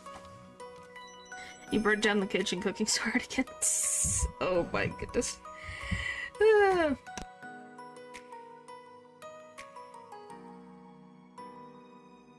So, the heart, or the player, or the soul, whatever you want to call it, is in the air vents. And they pass by the kitchen and they see Chris is drinking something. And is also on speakerphone on a phone call with somebody. And this voice says that Susie must not get the guitar. Why Susie? I don't know. It's very interesting. And Chris is suspicious of the vent. And before they can see the heart, they move on through the vents to not get caught. And they end up seeing Asgore cleaning a bathroom. Now, I think this may be foreshadowing to Chapter 5 or the end game. I don't know.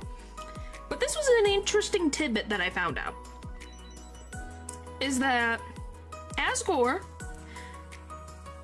is talking to a black shard about his past, something that happened in the past, and how he made some decision to protect his family. But that's just a theory. Aiken theory! But yes.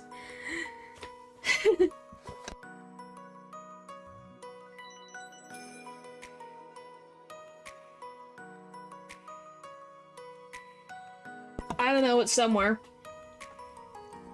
Anyway, so Asgore's talking to a black shard and is like, I don't regret my actions that night. I did what I had to do to protect my family. And he now has some type of proof that he will show Toriel. Everyone will see. They'll all see. And see that I wasn't lying. And he hopes that showing whatever this is will be able to make Asgore, Toriel, Chris, and Asgore a family again. Which, you know, and he said he found this shard just one day. Which is very interesting. Like I said, it could be a foreshadowing for Chapter 5 or in the future. Yeah. So the player finally gets to the basement through the vents. It has finally made it there. Interesting indeed. Yep. Makes it to the basement and shuts off the power. Noelle is like, Chris, your prank's not funny. So Susie and Noelle get some flashlights and go downstairs to go turn the power back on.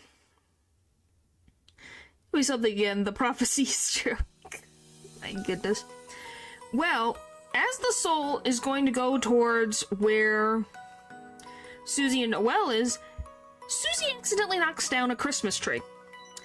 An angel decoration from the top of the tree ends up falling right on top of the soul. So, obviously the player can see and is trying to move around and ends up running into Susie, which makes Susie jump, which then moves the player, which is underneath the angel, bump into Noelle, who then jumps, and then the soul moves again. So then the two girls run away, and the soul's still trying to move, and they come back. One's got a candy cane, and one's got a platter. Noelle, being the brave one, decides to quickly shove the platter underneath the angel and is able to lock the player into the freaking angel even more than they were before. Because now they can't go anywhere. They get taken up to the living room because Noelle thinks that it's a mouse, and so does Susie. And these two both put their hands on top of the angel to make sure that the quote-unquote mouse doesn't escape. And they start talking. And at one point, Noelle lets slip that, oh, Susie is acting just like she did in her dreams.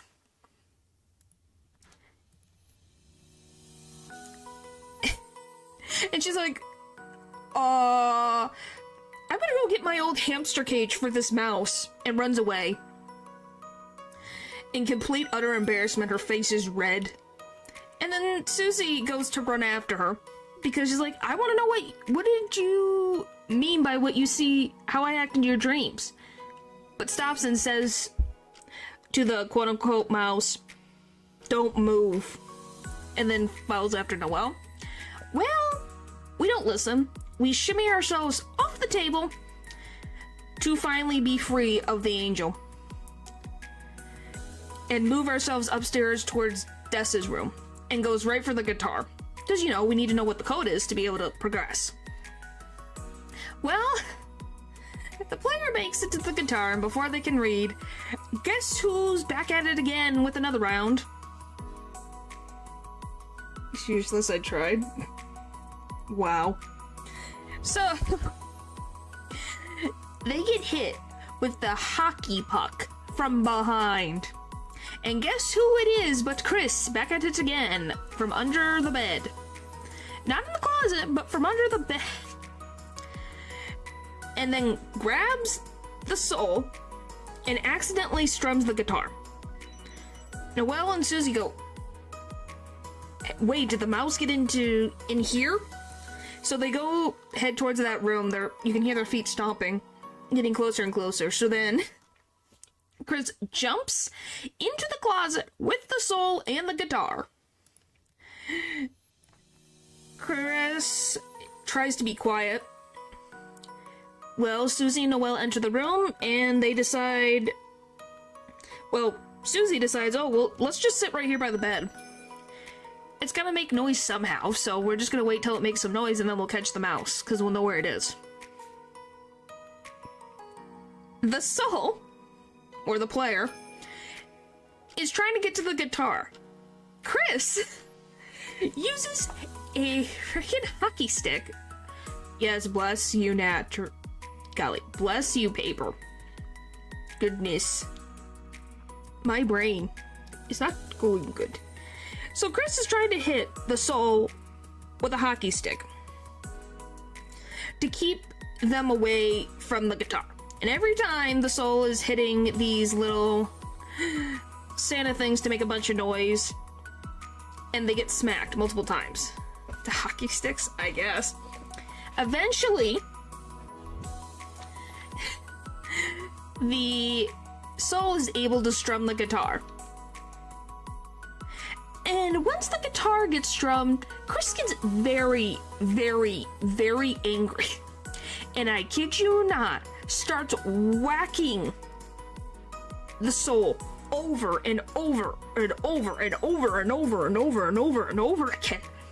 To the point where Susie and Noelle were scared at the first thump, but as it keeps going and going and going,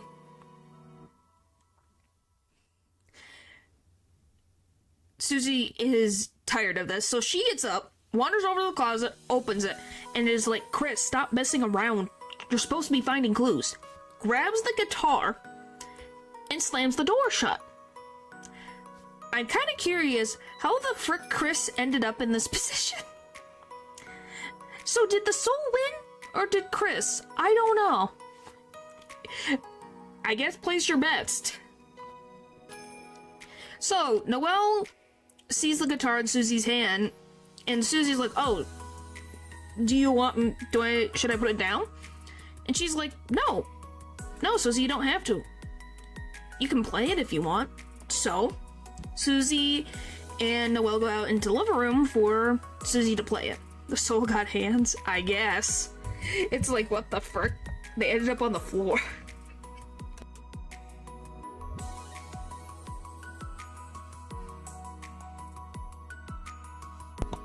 So, the soul is now stuck in Chris's hands again. And Chris uses their cell phone to call that same voice from the kitchen. And the voice says, Susie has guitar. I'll be there soon. My money is on the soul, by the way. And so, after Chris ends the call, they shove the soul back inside their body. And they fall to the floor. Until they eventually get back up. And the player character has control of Chris again. At one point, while Susie's playing the guitar, and Noelle's listening, and, you know, they're having a very romantic moment, Noelle asks Susie if she wants to go to the festival together. Before Susie can even answer, the lights get turned back on. And it's Asgore. And he comes in and is like, oh, hi, you two. What are you doing out here in the dark? Oh, is that some snacks? And Noelle's like, yeah, do you want some? Oh, sure, thanks. And he puts himself right on the middle part of the couch, which ends up pushing Noelle really close to Susie. And he also tells the two of them that Noelle's mother is on her way back. And Noelle's like, she can't be. She's supposed to be at work for another couple of hours. Well, he says, well, I just saw your mother right outside the house. Through the bathroom window. Noelle panics and says, Susie, you need to put the guitar back. Quickly. But then the front door opens. And in comes Carol. Noelle's mother. Isn't she just a peach? And she sees that Susie has the guitar and goes right to her and says, don't touch that. And Noelle tries to explain to her mother, like, Susie, it's not Susie's fault. I'm the one who told her to play. I just wanted to hear it again one more time. But her mom wants to hear none of it and tells Noelle to go into the kitchen. Susie, being Susie, tries to firstly calmly explain, hey, it's not, don't be upset at Noelle, I'm also responsible, and Carol tells her that she needs to leave and to never talk to Noelle again. Susie, annoyed, claps back at Carol and says that she's taking Noelle to the festival tomorrow, and then proceeds to run out the front door while Noelle blushes. And Carol looks at her daughter, and the daughter goes, I'll be in the kitchen. Runs and closes the door. Then this Ice Queen goes over to Asgore and says that he needs to go eat his snack tray outside. And he's like, yes. Oh, yes, Carol. And then leaves. So, Chris comes out of Dessa's room and goes to head out the front door to meet up with Susie. Before they leave, they feel a chill on their shoulder. And Carol says that Chris is welcome anytime at her house before Chris leaves out the door. Chris quickly goes to meet Susie and they talk about what they found. So this, I guess I'll look at any questions that you have now before I get into this. Because yes, I have technical questions after this, but you guys are probably gonna have, or maybe I should wait. I don't know. Do you guys want me to answer any? Let's see if there's any that many questions.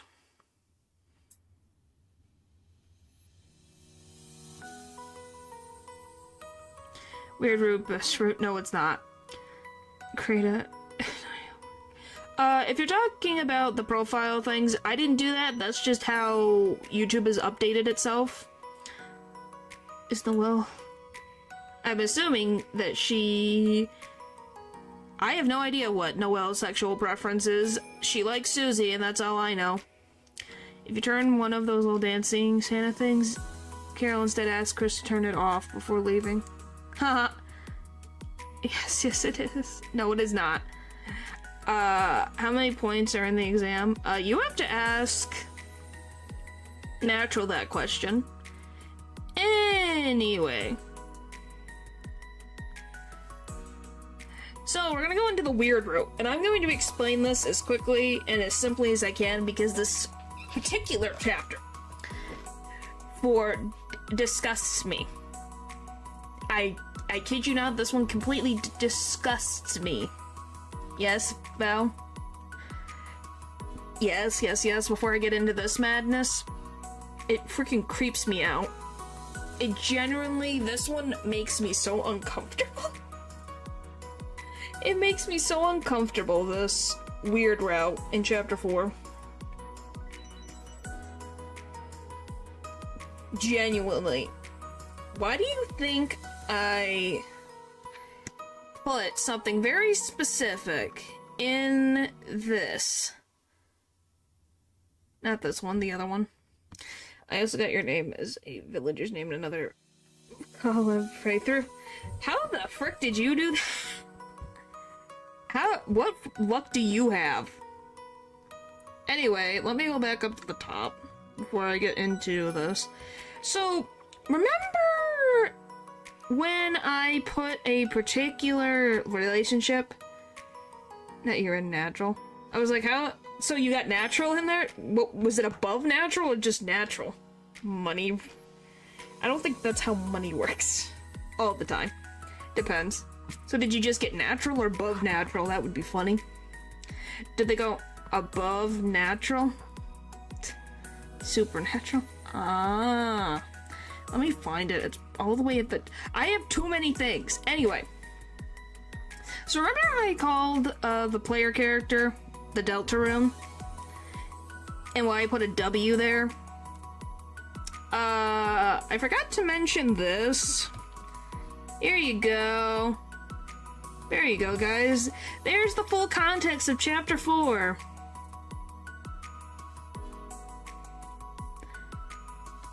The super one. Anyway, sorry, that was probably very loud.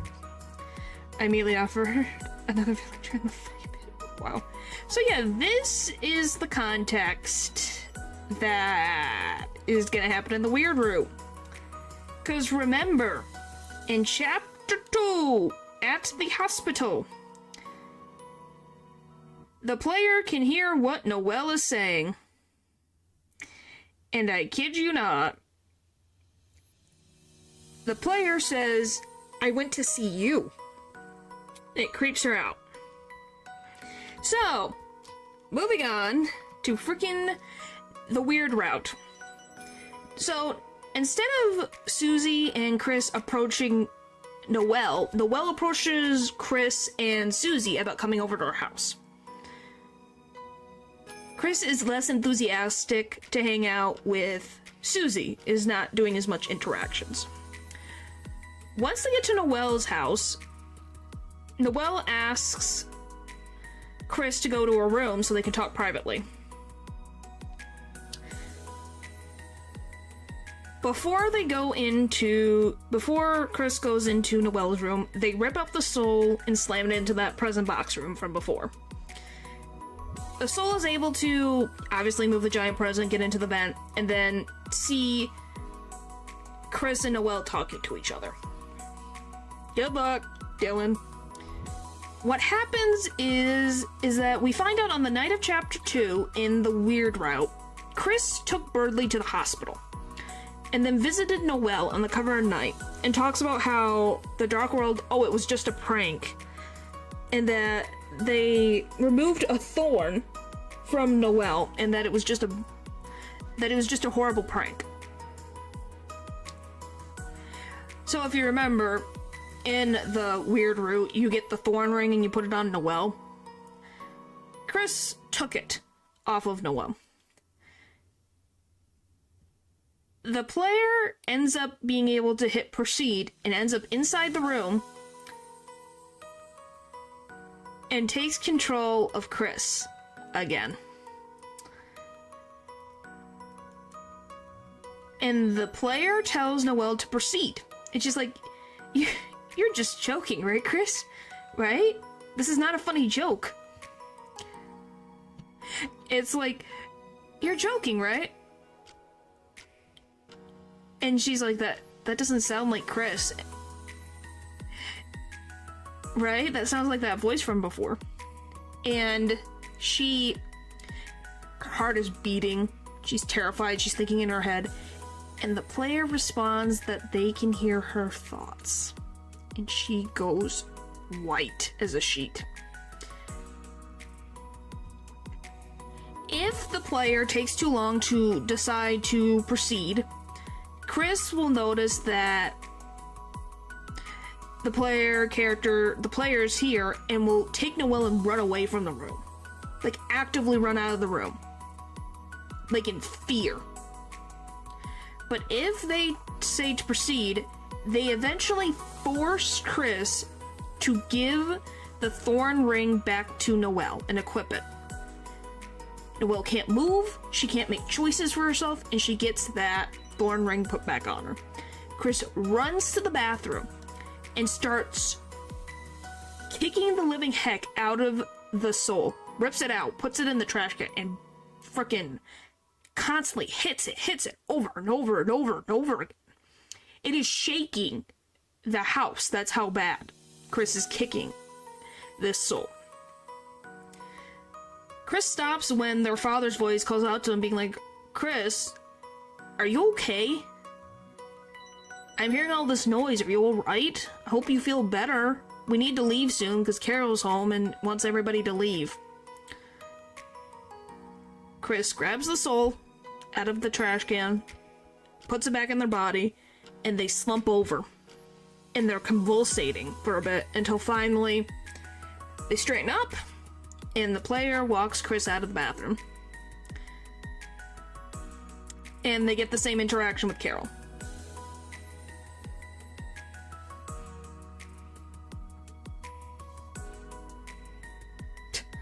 So, here's an interesting little... So, the story for Chapter 4 stays the same from this point on, except for small changes. Once you go into the church at night and you can pray for someone, if you pray for Noelle and you're on the weird route, Chris will kick the candle stand. Will completely kick the candle stand and get angry. There's some little changes like that. Okay. I don't think there's any weird route questions. So I think we'll just leave that up for the rest of it. You got... By the way, so I had this cute little gift that I wanted because it makes me feel better. You know that I've said she and he before. We're not done yet. We still have the rest of it. We have quite a few more slides. We have the rest of Chapter 4. Alright. We're on the last little bit. We're only at 271 out of 300. So we got 20? 30 more slides to go?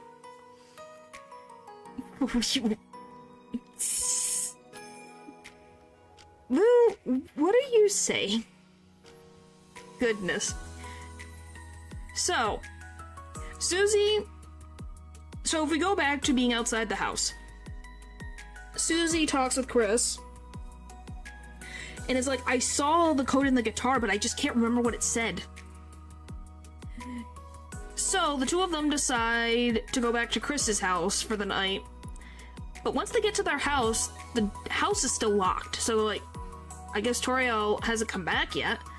So, they go back to the church,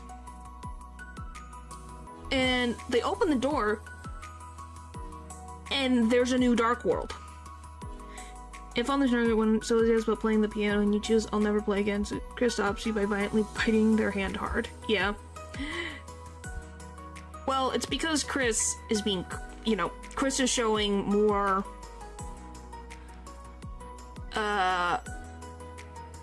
defiance against the player's decisions. So, they enter into Castletown, because there's I don't know where else to put this. They go into Castletown real quick to equip everything, get all the stuff together before they go into the church. And they meet Mike, because there's a door labeled Mike in the back of the TV. TV house, I'm gonna call it. And they find out about Mike, Tenna's Mike. And they're trying to get rid of Chris and the others because they know about their identities as Mike, and Mike. But in the end, after they fight for a little bit, they all accept, oh, we're all the true Mike, and we're allowed to be ourselves. And so they become independent. So, after everyone gets all their stuff, they jump into the cathedral. So, Chris and Susie solve a few piano puzzles along the way until they see the Roaring Knight again. And Chris tries to catch up to the knight because Susie ends up on the other side of the staircase that gets completely blocked off with a giant hole. But as they try to get close, the knight's overall power literally pushes both them and Susie off of the top. Why'd I lose 2 subs? I don't know. YouTube. You're asking them random questions. I don't know. That's what they decide. It's people can decide what they want. That's all I can really tell you. Anyway, as I was saying. So, the two fall and shatter this glass.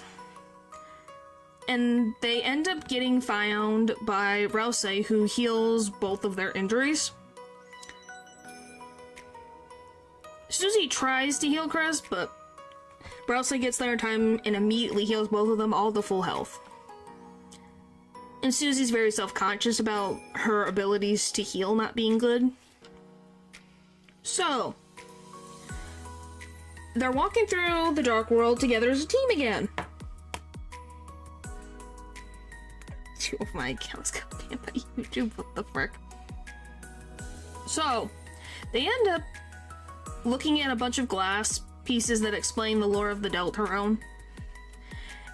And Rouse explains, you know, about the prophecy that is supposed to come to pass, that he's talked about a million times at this point. And they end up meeting... Why does it say tortoise? I meant tortoise. They meet this old man who asks for help to get back to his study.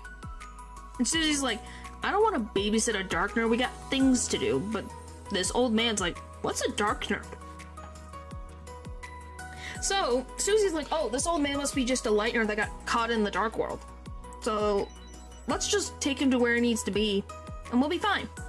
So, along the way, this old man asks Susie to do things. See, the reality is, listen, Chad, this is just a persona I made up. I think that is a lot of work, man. I think that you are literally just mentally giving yourself gymnastics right now. If that is that's what you believe. So, one instance, the old man asks Susie, hey, can you get this green book for me? She's like, I'm busy. You can ask someone else. So then he asks Rouse, who decides to become a stool for the old man. And then the old man goes, I think we'll just ask Susie. So then Susie then goes to get the book, which then opens the door. Weird that he knew that, I'm very invested. Okay. So, Many times throughout the trip to the study, this old man will quote-unquote accidentally break some of the glass prophecies. Why? Maybe because he doesn't want them to know what's going on? Could be. And he proves himself to be more competent than the three of them first thought. Wasn't he dead? You'll see. We'll get into it. And then they finally make it to the old man's study. So, on the fireplace, there's a frame of an axe that has a riddle about finding this legendary axe. But it stumps Susie. She doesn't quite understand what this riddle is supposed to be. So then, the group asks, is the knight afoot? Is afoot. It's a Herlock joke, you know, like, a case is afoot. The investigation is afoot. The knight is afoot. Get it? So, the group asks the old man, hey, have you seen a knight wandering around? Yes, but I was being funny. There, you happy now? A foot. A foot.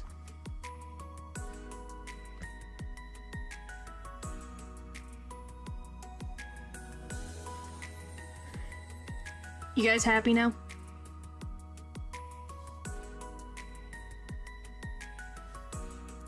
So, the old man's like, oh yeah, there was kind of a guy that is like that.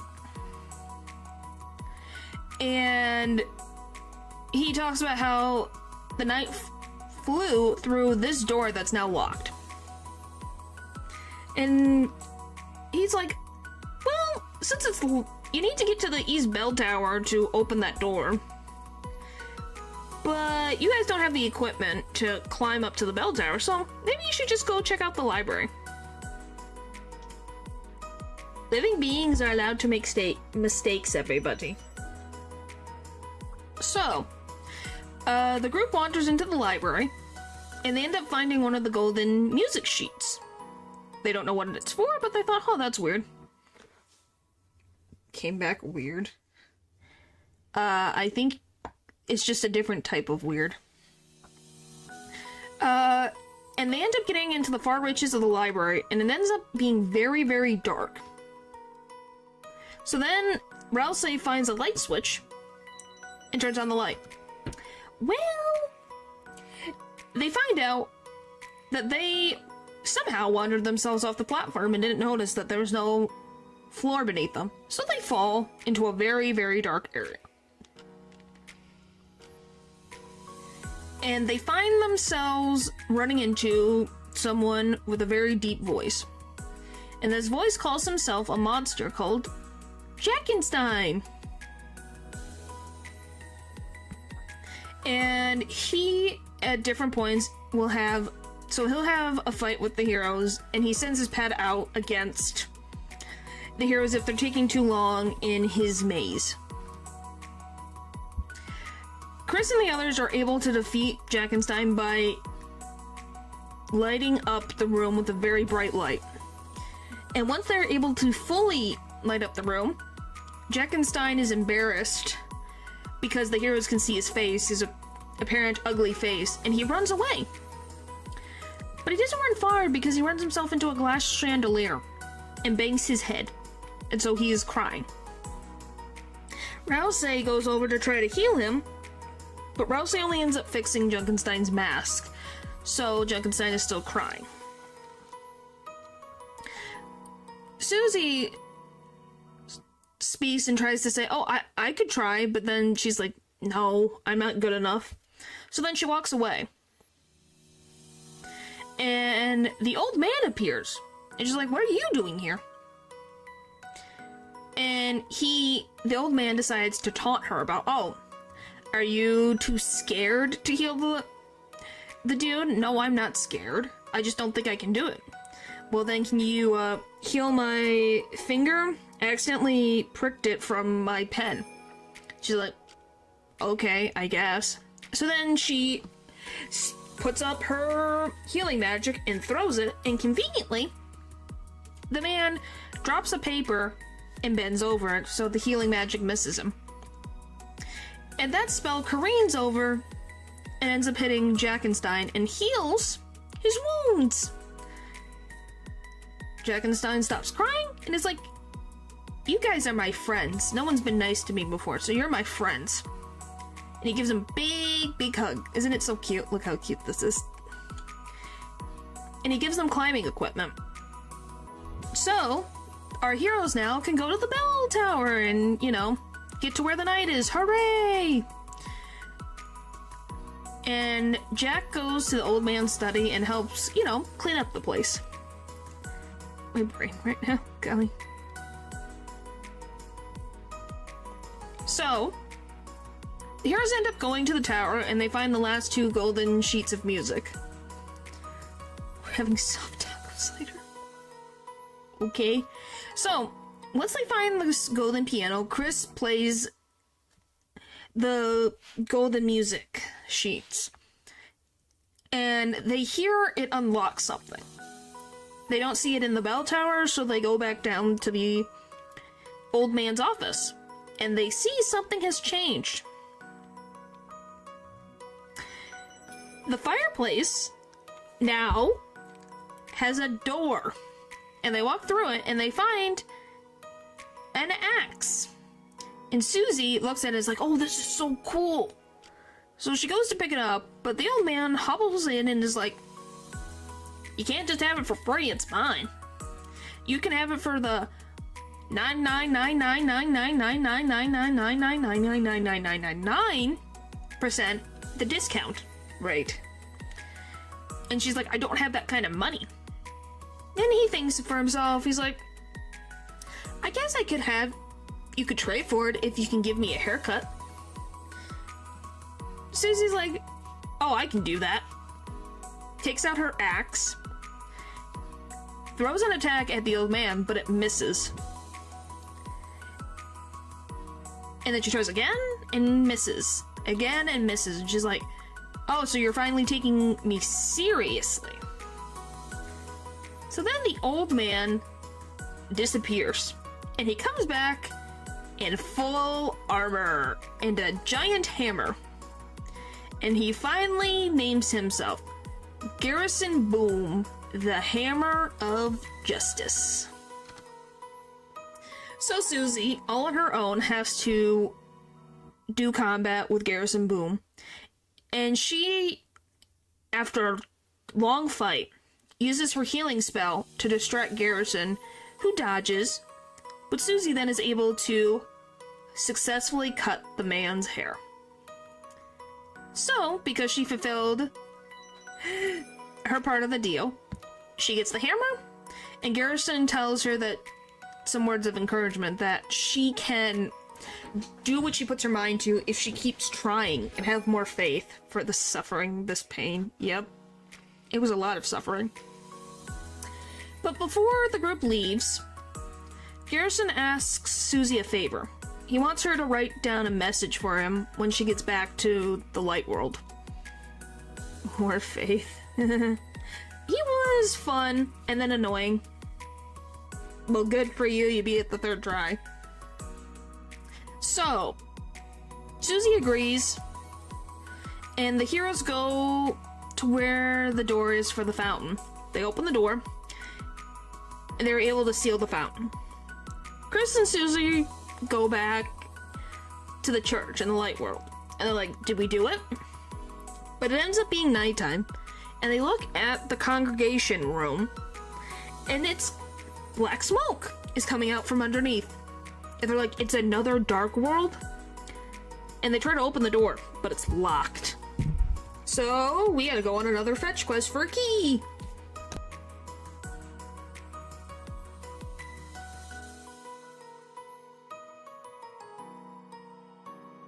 So, Chris and Susie go looking around the church trying to find a key. And Susie's also like, oh yeah, the old man should be in the church too, we should try to find him. Well, they end up walking into Father Alvin's office, because maybe he has a key. So Susie's looking through the drawers, and she ends up finding a glass case with dust and an axe in it, and a photo underneath it. She looks at the photo, and it's a picture of Garrison Boom with Father Alvin. She now knows that Father Alvin's father was Garrison Boom, and Garrison Boom is deceased. Somehow, this dark world was able to bring Garrison Boom back to life. Because his old... I said Garrison. It's E-R. Garrison. Garrison Boom, if you want it like that. Is able to bring the old man back because his ashes were in the church, and good memories were associated with him. Obviously, his son being the one having those memories. So Susie, having a very hard time with this. Yeah, the father's father. She wants to fulfill her promise to the old man. So she finds a piece of paper, and she writes down what the old man told her, because she remembered it by heart. And the old man says in his message that he is so proud of his son to follow his dreams and ambitions, and keep following your hopes and dreams, and know that I'm proud of you. Yes. Paper. Something wrong. What the frick? So the two, after they put the message, still can't find a key. So, with no other option, Susie thinks back to what Queen said back in chapter 2 and is like, maybe I should make a dark fountain. Maybe that can let us go in. So she asks Chris to borrow a knife, and she makes a new dark world. But it's a little different than the first one. And the two end up seeing more glass prophecies. A little different from before. Yes, the old man was very funny. And in the prophecy, it calls the three heroes the prince, the cage, and the girl.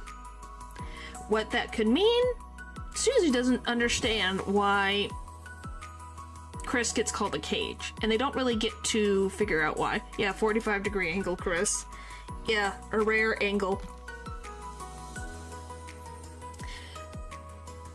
And they end up going really close to the prophecy to see what the prophecy says at the end. But before they can see it, someone shatters it. And there's this figure that looks like the old man. And Susie's like, old man, it's you, you're here.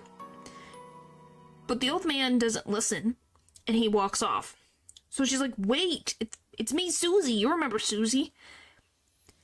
And both Chris and Susie end up having to fight this entity, because this entity is not Garrison Boom. Susie is able to light up with her healing powers and sees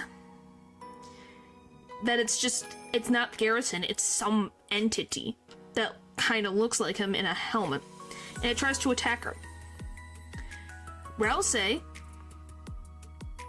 completely destroys him with a magic attack. And Susie's in complete shock. And Rouse explains that it wasn't Garrison. It was a statue that came to life and became hostile. Because dark nerves are based on memories of loved ones, and those loved ones only appear in specific darknesses.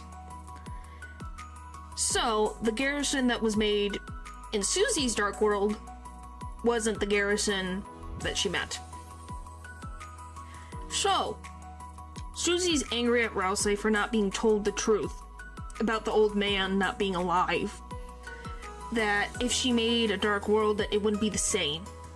And Rouse tells the truth that he has also been hiding things. He's been hiding parts of the prophecy. Because he knows that prophecy by heart, so he knew what was going to happen to them. And he promises, I'm going to be honest about the prophecy from now on, I promise. Susie lets it go and says, fine. I don't care how the prophecy ends, we're gonna do everything together. Whatever happens, we'll face it together, the three of us.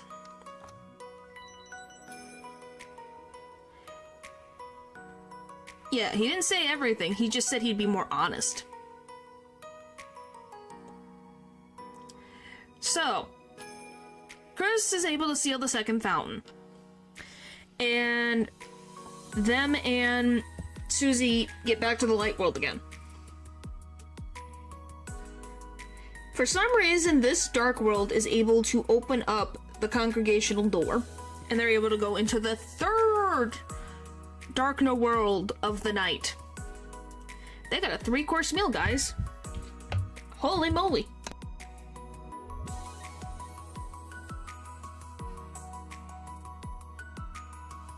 So,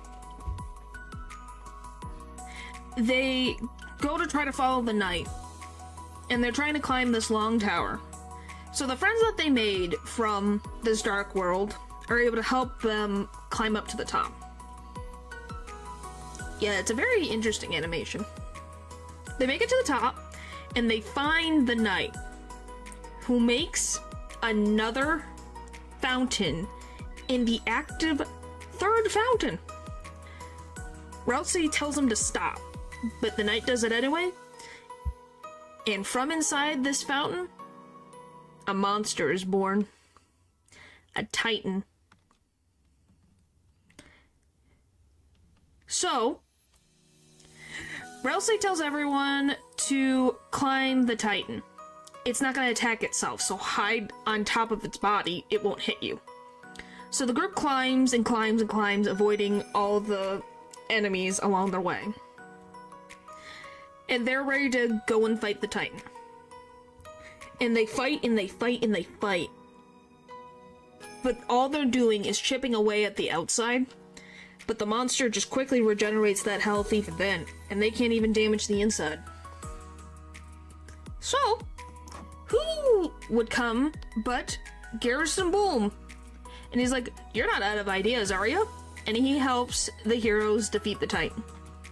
Susie, with the most brilliant plan possible, picks up Chris, launches them like a torpedo inside of the Titan, and the soul, as in the player, destroys the Titan completely from the inside out.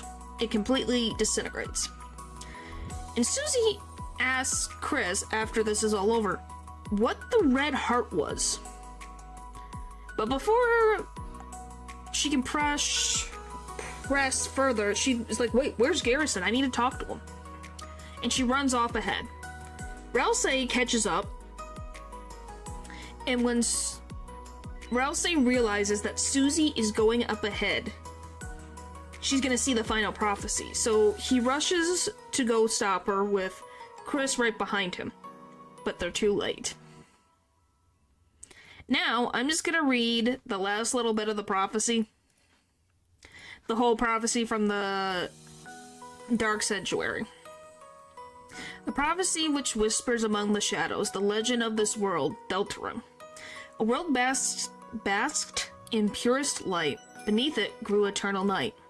If the fountains free, the roaring cries, and titans shaped from darkened eyes.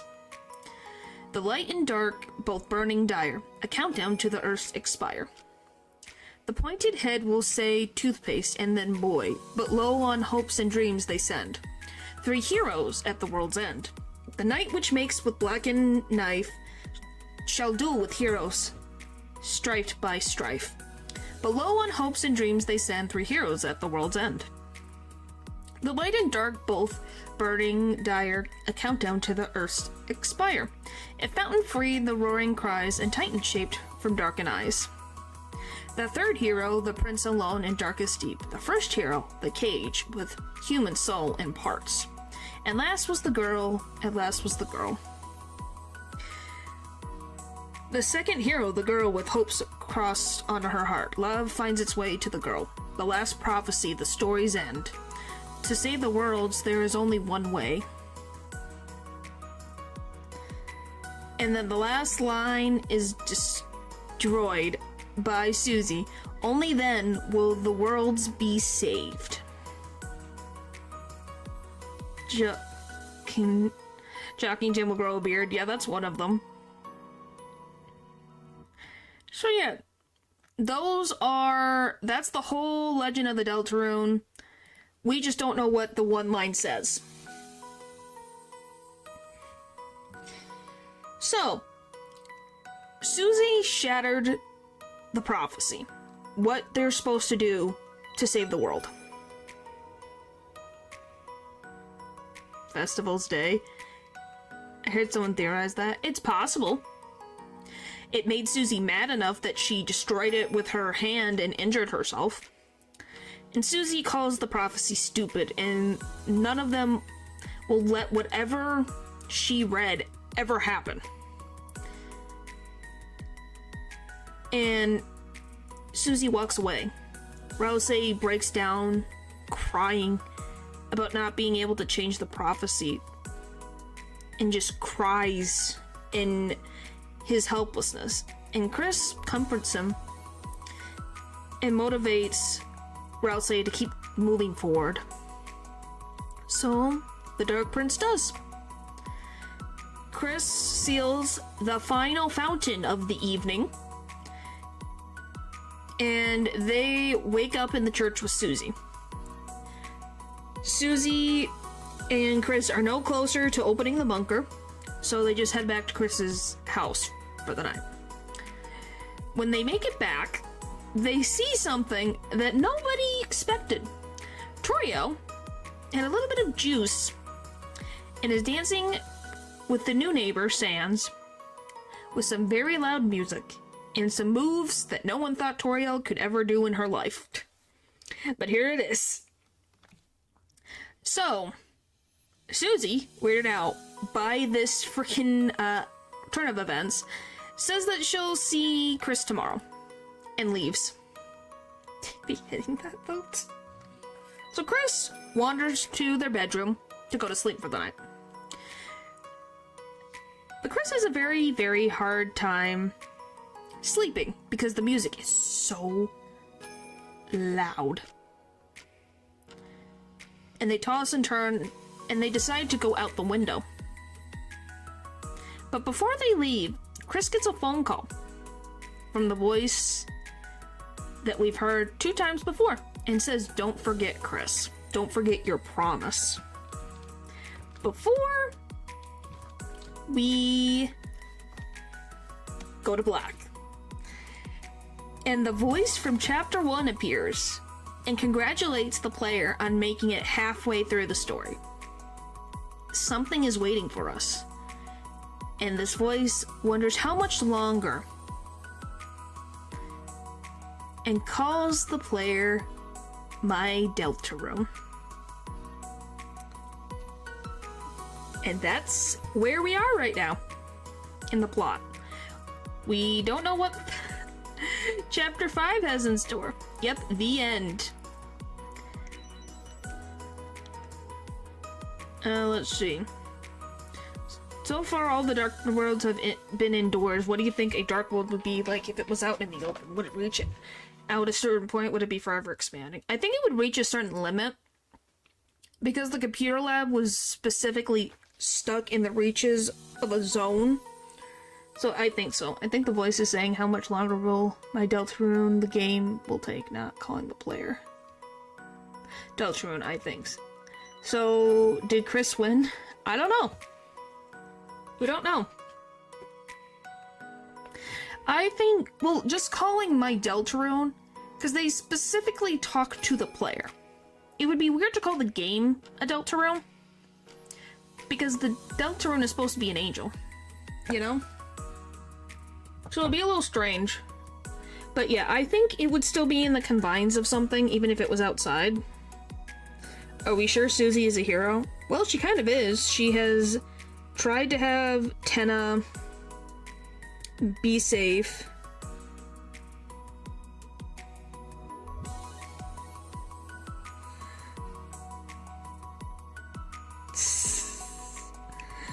So, you know. If on the PlayStation version and you somehow get no achievements, the voice will even question you saying, "What are you?" before ending the chapter. But the Deltarune with a space is meant to be the angel, and whatever Deltarune without it is mainly refers to the game.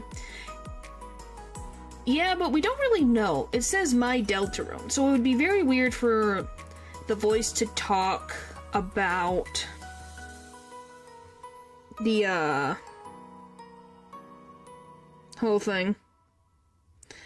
So it would be strange. So we got through all the questions. Yay! I'm free! I did it, guys! It's done! Alright.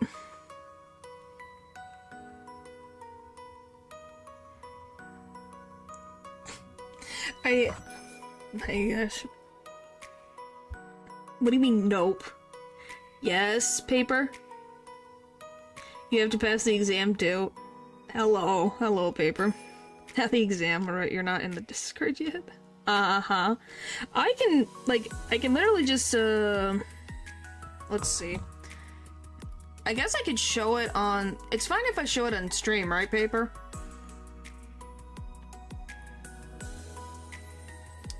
Whoop.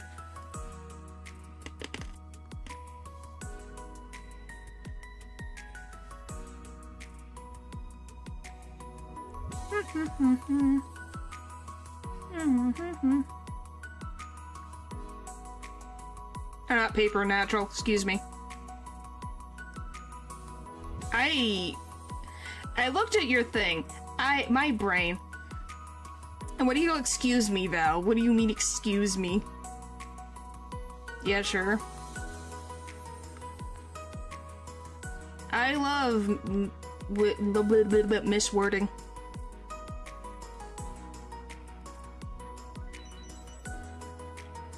Okay.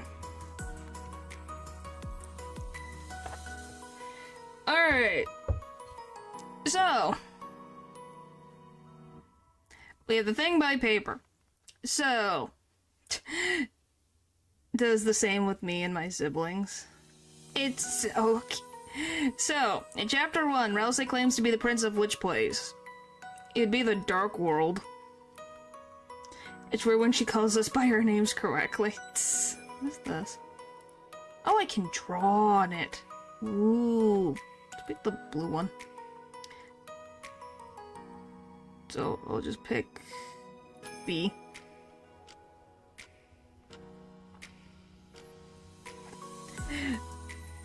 Which in-game object in the light world is a canonical origin for Rousey's Darkner form? Fine, you want me to not show it then? Then I guess not. Fine, which in-game object in the light world is actually a canonical origin for Rousey's Darkner form? A, a stuffed animal. B, fake horns Chris wore as a child. C, a family photograph. D, a music box.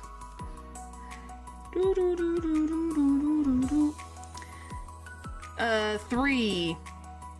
The card castle boss rules, cards, personality, and form are primarily themed around which playing card / suit idea?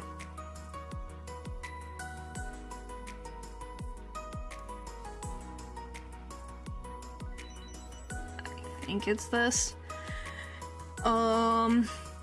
What item / location causes the player to enter the card castle dark world in chapter 1? A. Oh, did I miss it? Excuse me. 4. What optional / secret post story? Yes. No, I cannot adopt anyone. I don't have enough to financially take care of myself all the time. So what do you mean? Goodness.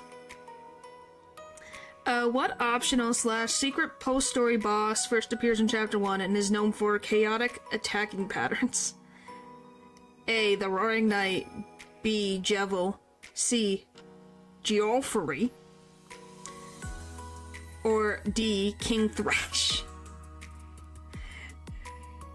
I know it's Jeffrey. I'm being silly. Anyway, what item slash location causes the party to enter the castle? Card Castle Dark World in Chapter 1. Because I can read. A locked at a chest. B, a school supply closet / chalk request. Yes, paper. If that's what you want your username to be, sure. Do you want me to call you Nia? I just call you paper because that's what you had before. C, a buried music box, or D, a cracked mirror. How long did this take you to do, paper? Paper, oh my lord, natural. I'm looking at... Oh my gosh. I night now, be tired too, so like... I think I am becoming tired. Gosh, dang. Like 30 minutes. It's called my brain is tired, okay? I just spent technically 6 hours. This is not the 7th time. How did you spend 30 minutes and made this? How in the heck? At the end of Chapter 1, Chris removes the player's soul and does what with it? A, burns it. B, places it in a birdcage. C, merges with Rouse's. D, throws it into a fountain. Is there even a fountain in Hometown?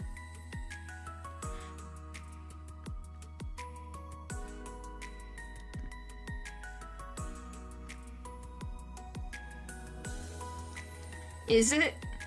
So, Susie's first in-battle weapon in Chapter 1 is described as A, magic staff, B, axe, C, sword made of cards, D, a mace. Yes, it's... What the frick? Paper is right. Natural, what the frick? In Chapter 1... No, we are not stone. Why would you stone? What the frick? They are... No, they are not. There must be a good chunk of them. No stoning. Let's see. In Chapter 1's Card Castle, Lancer is a personification of which motif? A, a playing card, Jack of Spades. B, a broken pencil. C, a cafeteria tray. D, a school bus ticket. Most of them are then. I love that you have a school bus ticket. How did you think of that one? I need to know.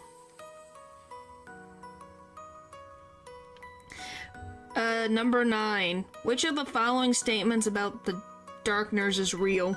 Or correct, excuse me. A, Darkners are incorporeal spirits. B, Darkners are personifications of light world objects. C, Darkners can freely live anywhere. D, Darkners can be summoned only by rituals. Oh, I like D, that's funny.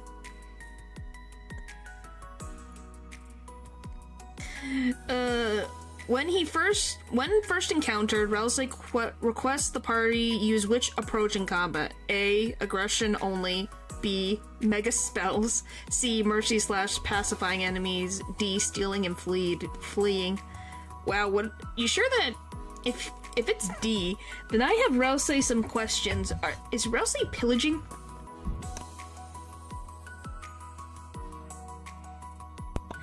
My goodness.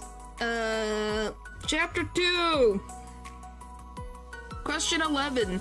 The primary antagonist of Chapter 2, Queen, is associated with which dark world? A, Card Castle. B, Cyber World. C, Church Sanctuaries. D, Homeworld. Is it really called Church Sanctuaries? Is that what Chapter 4 really is called? Huh. Number 12. Queen's mech form pairs her against which hero-operated entity? A, Giga Clock. B, Thrash Mech. C, King Throne. D, Roaring Knight Armor. What would Roaring Knight Armor even look like? Would it just look like the knight? So would it just be black and white? Or would it just be the most colorful thing ever? Noelle's light / dark world forms are a reindeer-like student / robed magic user. B, robot / butcher. C, Susie's sibling / knight. D, teacher / advisor. Good question. Yeah, I'm like, what would it look like? What the frick is... Sometimes I really want to see the inner workings of my chat's mind. What do you mean? Some of them were. No one here knows. I'll say probably. Oh, I have a pretty good guess.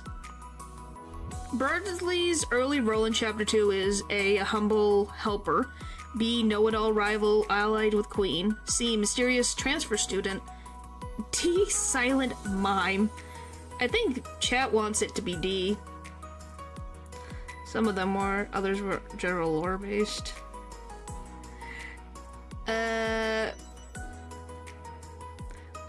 Rules cards fate in Chapter 2. Normal route. Becomes Queen's servant. B, marries Lance. Ugh, that's gross. That's gross. No, that's getting a red nope from me. C, revealed as Chris. It is I, Chris, the hero of the story. For it, I am much as I'm said. D, disappears forever.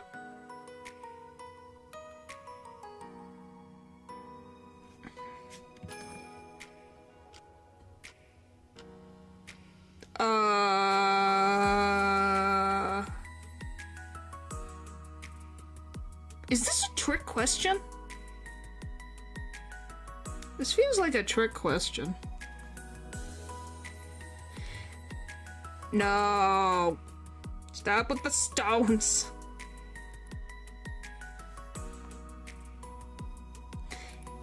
I feel like it's a trick question. What does it say at the top? Choose the single best answer. I feel like this is a...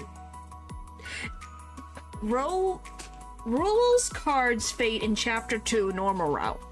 A, becomes Queen's servant. B, marries Lancer. C, revealed as Chris. D, disappears forever.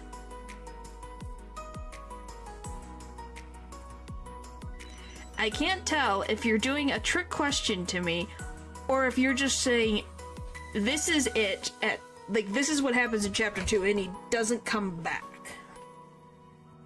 Is my biggest thing where I'm like, are you trying to, like, freaking, like, be, like, 5 steps ahead? Number 16. Best thing here is D, because, like, he doesn't appear from the fight, and that's it. That's what I was thinking, but definitely not forever. That's why I'm, like... That's why I'm confused, because... It's like, what do you... Is it the end of the chapter, or does it mean... Because it just says, fate in Chapter 2. So it's meaning only Chapter 2 and Chapter 1 are the only ones that are contention. So, like I said. Alright, number 16. New mechanic in Chapter 2. A, no mercy possible. B, new spell / TP system via Noelle. C, fully real-time combat. D, no items allowed. Oh, imagine if maybe I should do that. That would suck so bad. If I did, like, go through Deltarune with no items. Oh, I would die over and over. And I would cry. Queen's motivation is... Oh, number 17. Queen's motivation is... No items is wild. Yes, I would assume it is. You're not gonna last. I know I'm not. If I ever did it, I'd be like, I'm done. No heal items trust. I would die even quicker. Number 17. Queen's motivation is A, conquer light world. B. Bring entertainment / smiles by force. C. Revenge. D. Reboot fountain. How do you reboot a fountain? Does she just, like, flick a switch and goes, reboot, my mission is complete.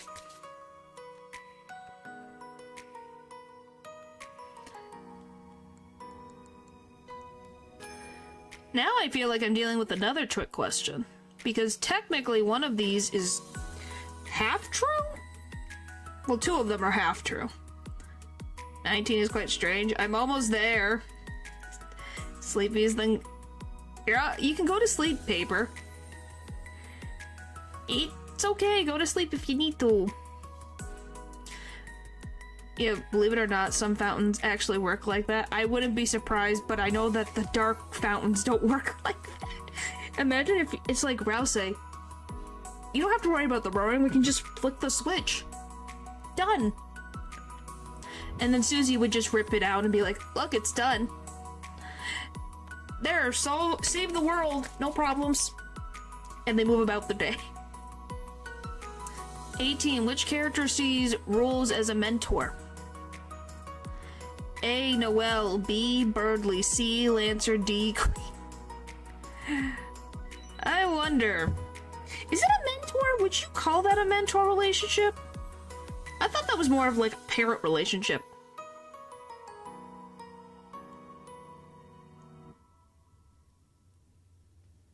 Poll.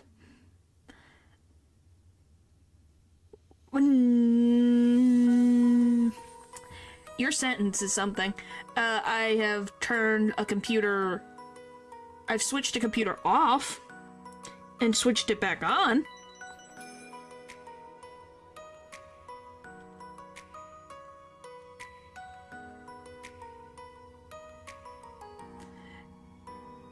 Yeah, but the way, because you have Queen like that, it's like, huh? What do you mean? She's not even, is she, would you consider her PC if she's a laptop? Some people call it a PC, some people don't. 19. I see. You see now, when I read that, I was like, wait a minute. Is this a trick? Is this like a Val trick? Even though Val didn't write it, that would be something Val would do. Lancer... Okay, number 19. Lancer's referenced king/leader is tied to A. Card Castle. B. Church basement. C. TV studio. D. Chris's house. It wasn't. I'm surprisingly naive sometimes. Stands for personal computer. Okay, just wondering. Just wondering. It's okay, Paul. I know. I just am cautious. Blame Val, but I'm very cautious of what chat says.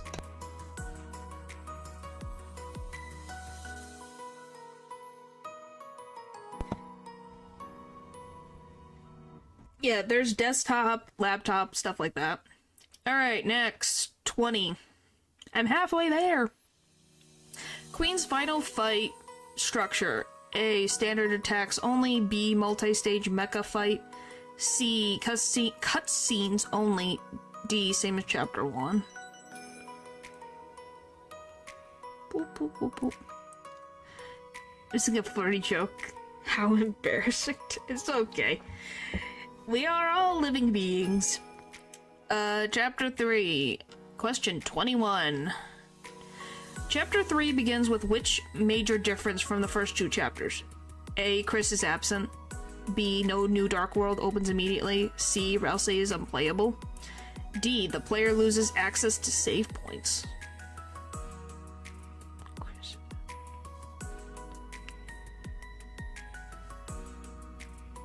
Okay, now I'm just gonna ask from context. Paper is not here to answer me. So I don't know what... I need to stop. Okay. Natural. When you say no new Dark World opens immediately, do you mean in the context of how chapter 1, the supply closet already has a dark room and they jump into it?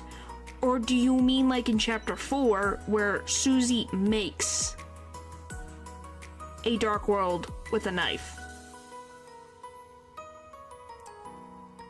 I just want to be sure about I'm understanding what that means. What does yes mean? Yes to which one?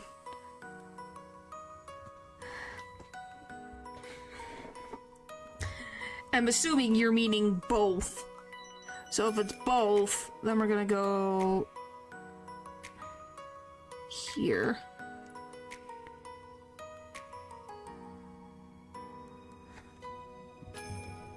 Or here. It would be this one because the other one's not. That is a great circle that I've done here. Okay, can I show you guys how I circled this thing? I kid you not, I need to show this. Look at this beautiful circle I have done. What is that circle? What is that circle that I have done? Alright, which returning character shows unusual awareness of the player's control in Chapter 3? A. Birdley, B. Spamton, C. Susie, D. Noel.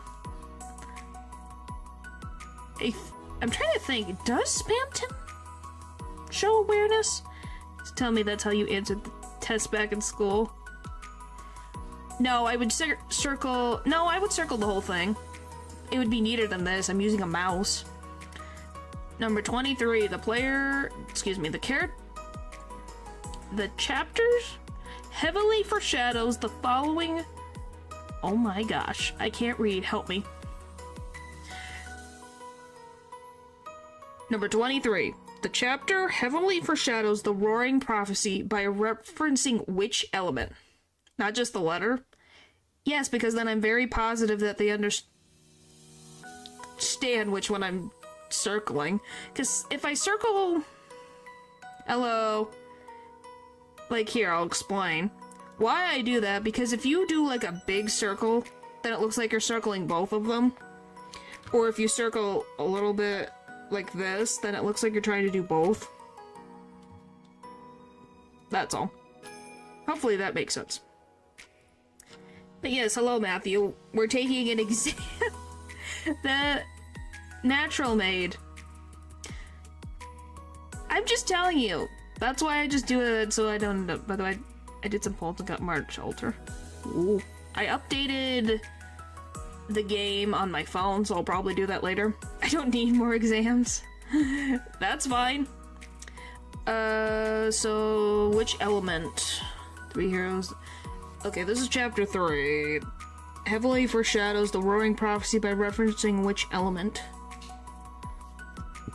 Okay, I love that I have to remember how I literally wrote all of this stuff down. Number 24, which light world object is theorized to have spawned the new dark world of chapter 3? A computer lab, B, library computer area, C, the hospital basement, D, Torio's classroom desk. Huh?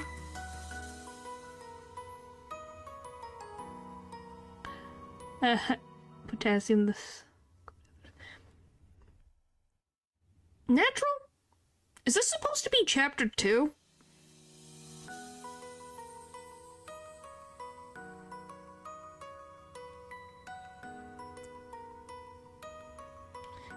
AC's degree, something like that.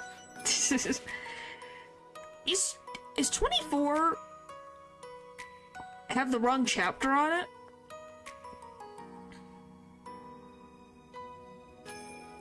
Cause which world object is theorized to have spawned the new dark world of chapter 3?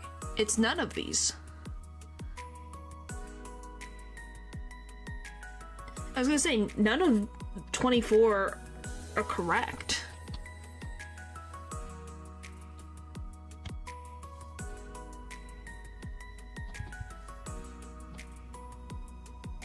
Natural? Hello? I know you can hear me. Am I gonna literally have to put E?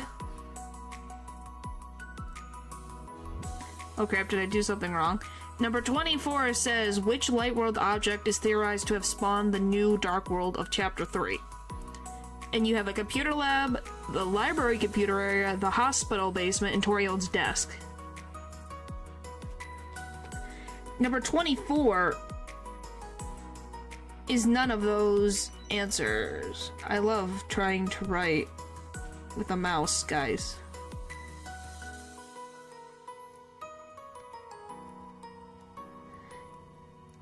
It's freaking glorious.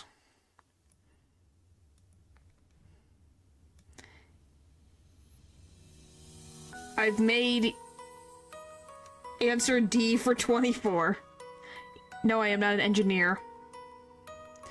You're asking me to calculate.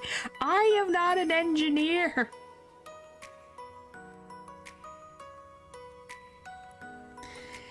So, do you guys want to see what the answer is for 24? It's Chris's TV. It's none of the ones that he put. Well, we know what that means. So that's a bonus. Yay! I get bonus point. Number 25. The chapter reveals additional details about the knight, which is true. A. The knight is never directly identified. Is this still chapter 3? I know you can do my homework for me, though. You're asking me to figure out how to calculate that. You're asking a lot. That's a lot for me. Where was I doing? A, the knight is never directly identified. B, the knight is confirmed as Chris. C, the knight is revealed as Queen. D, the knight is Rousey's sibling. Okay, beep beep beep beep beep beep beep beep beep beep beep beep beep beep beep. I'm confident in you, thanks. Well, Lou, it just means you get 23 out of 40 points, so you get 1 extra point. Or if you take away that point. Natural either takes away a thing so it becomes 39 questions, or you get a point. So either way, you win. You get 1 more point, Lou. Oh, even I don't score that bad on exams. In number 26, in Chapter 3, Rousey warns Chris and Susie about what future event? A, the knight's next creation. B, the roaring. C, the shattering of the barrier. D, Susie's betrayal.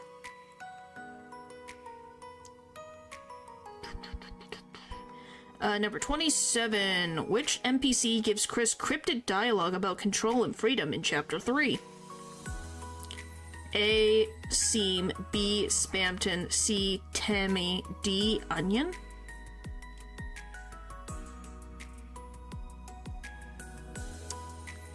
Natural? I have never heard of that one, Matthew. Is 27 supposed to be Chapter 2 as well?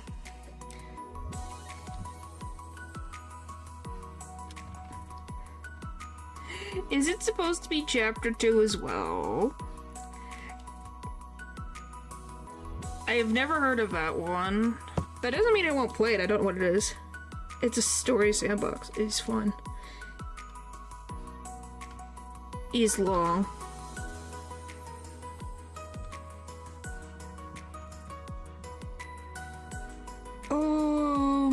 Is developed by New Zealand. Huh. Let me see images. It's interesting looking.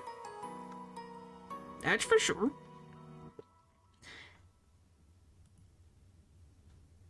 What do you mean 3?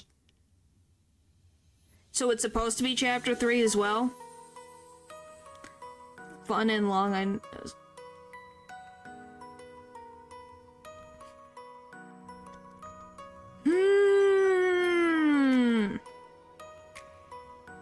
Stop it. Yeah, so it is supposed to be Chapter 3 is what you're saying?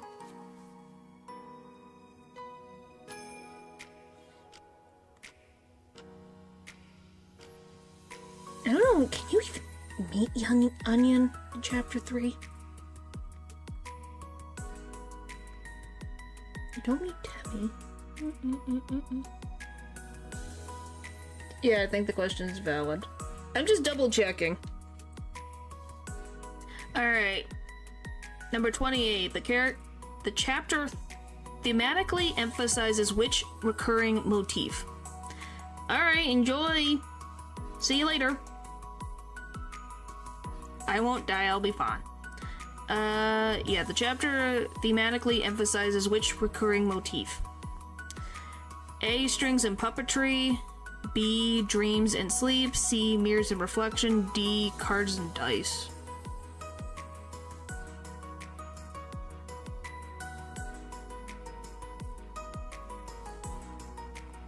Number 29. The Dark World of Chapter 3 is most associated with what type of technology?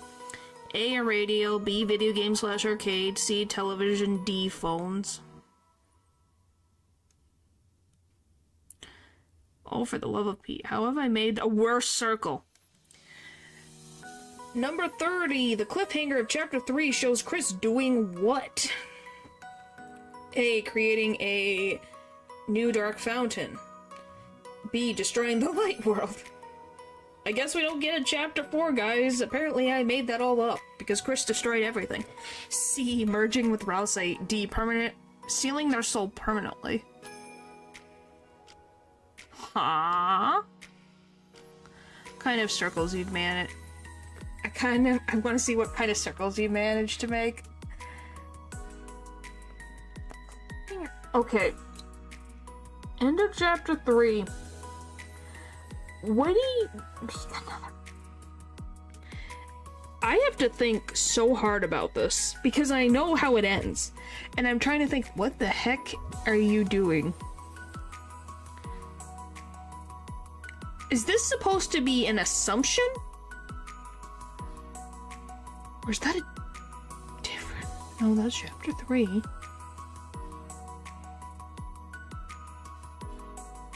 you have... Okay, I'm just gonna go with the frickin' guess, because I'm like, am I... The way some of your questions are makes me think that you're merging 2 and 3 together, and I can't tell if you're doing it on purpose. Okay, Chapter 4, number 31. The Dark World of Chapter 4 originates from what light world object? A. A TV. B. A piano. C. A toy chest. D. A snow globe. This is Chapter 4.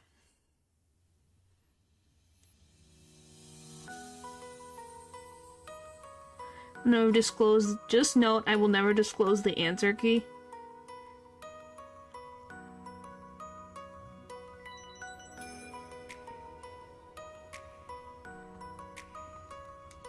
It's not this. It's not this. It's gotta be this.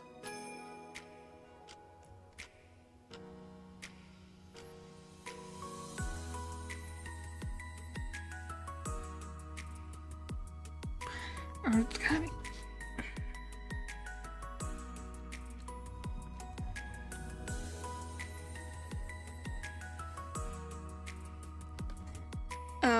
Number 32. Which character is introduced as a central figure in Chapter 4's Dark World? A. Tenna. B. Gaster. C. Onion. D. Rolex's sibling.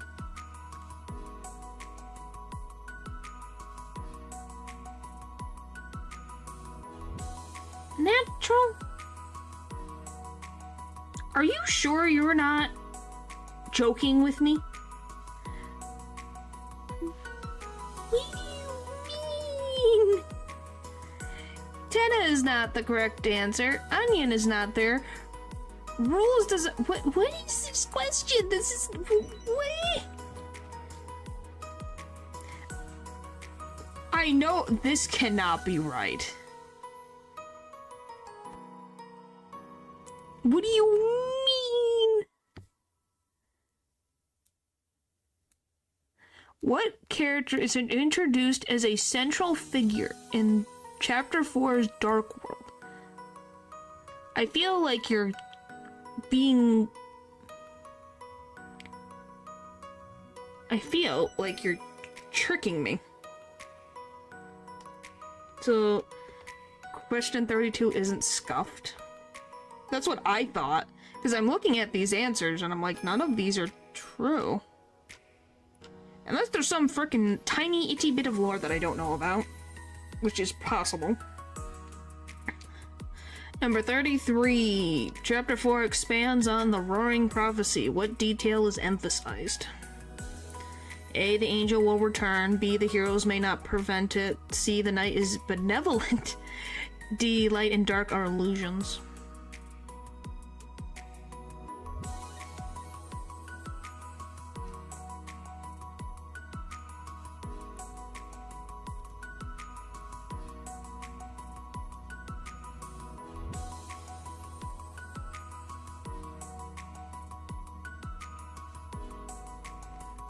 Oh, the circle gets worse and worse. Number 34. Which gameplay mechanic is unique to Chapter 4 compared to prior chapters? A. Party splitting. B. Time rewind. C. Dual soul modes. D. Weapon crafting.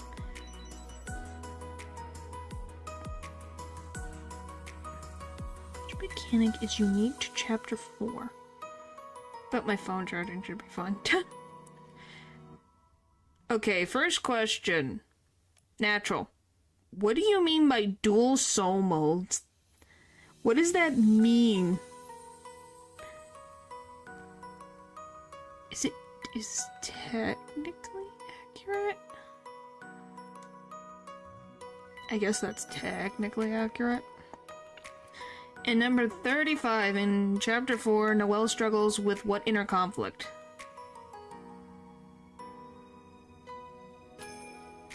What? Her feelings for Susie, her rivalry with Chris, her fear of Berkeley, her role as a knight. Okay. Well, that's an easy one, but I just love the way that wording. Number 36, Chapter 4 introduces which new mini-boss tied to the Dark World theme? A. Junk Knight. B. Glitch Prince. C. Dolt Maker. D. Puppet Queen. Oh, I don't remember his name. I don't remember his name at all. I don't remember his name at all. So that's a guess. Number 37, the Light World interlude in Chapter 4 focuses on which event? A. A family dinner. B. School project with Susie and Noelle. C. Town festival preparations. D. A hospital visit.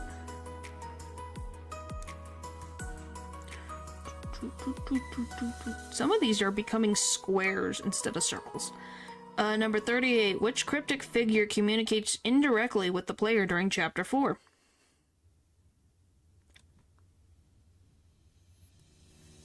I guess. Number 39. The chapter closes with Chris performing what act? A. Creating another dark fountain. B. Fighting Susie. C. Summoning Azrael. D. Giving up control to the player.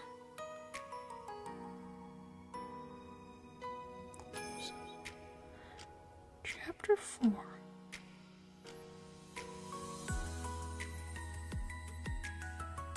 It's not this. It's not this. I can't tell if you're just doing headcanon right now, or this is the assumption.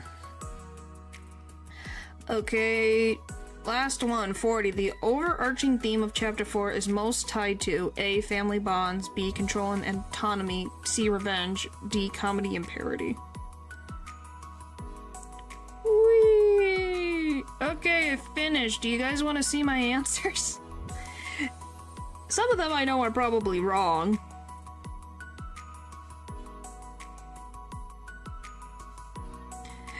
They're probably very wrong. Well, at least one I'm pretty sure is wrong, but I'm not gonna change it. Because that would be cheating.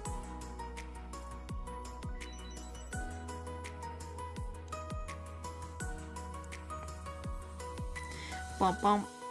Bum bum. Bum bum bum bum bum bum bum. Bum bum. Bum bum. Bum bum bum bum bum bum. Bum bum. Eh. Writing with this is so difficult. Holy frick. Alright. All done. Boop, boop. Boop, boop. So, what I ended up with would be more way for you to get them all right, to be honest. Alright, so... I have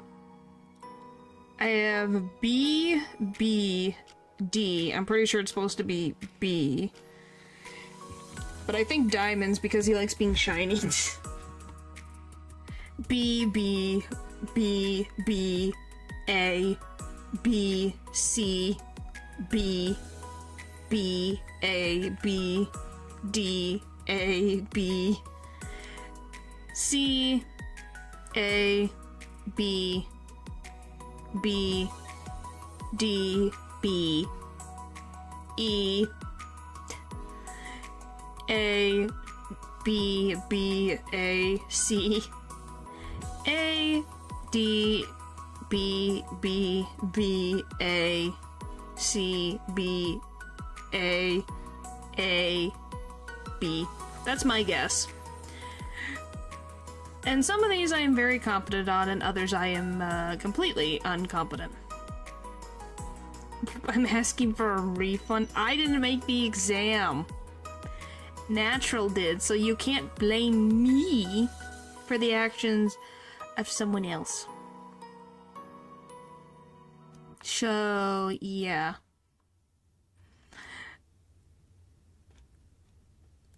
Why are you laughing? Less questions were confusing. There's probably some frickin' logic somewhere. I'm assuming some of them are assumptions. Would you believe me if I said loose skirt? Are you frickin' no? I would not believe you. First, I did the exam in reverse. If you tell me that Lou somehow got a higher score than me, I'm in shock. Cause then there is some bull crappery afoot. I don't believe that for a single gosh darn second. There's no frickin' way.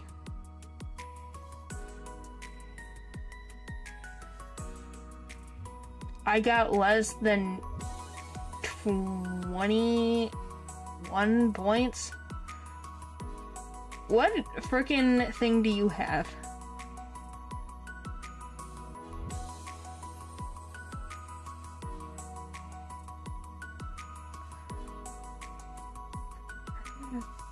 $23.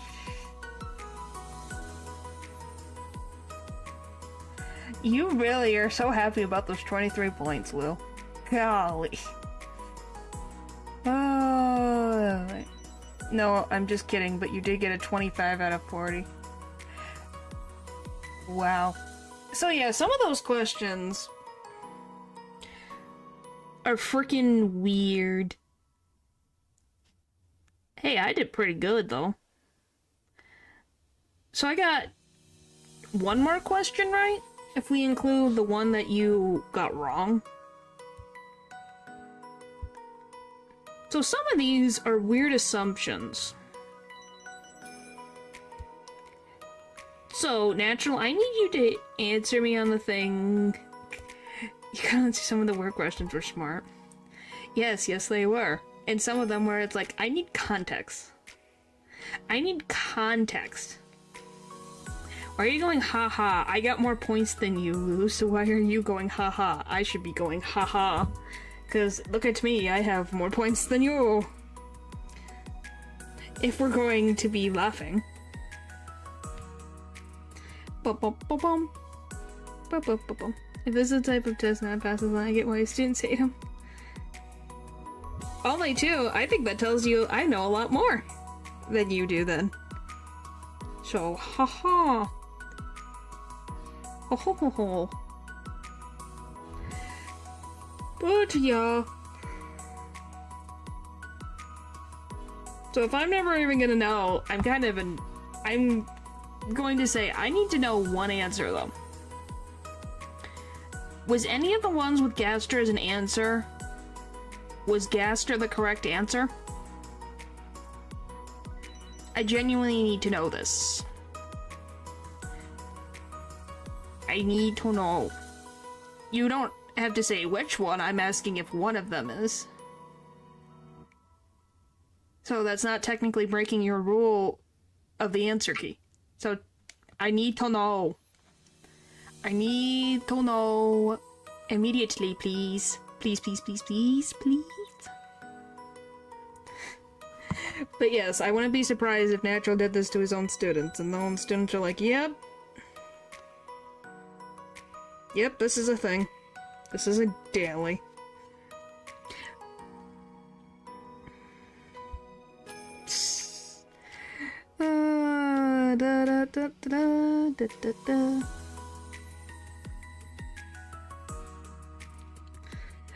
Alright.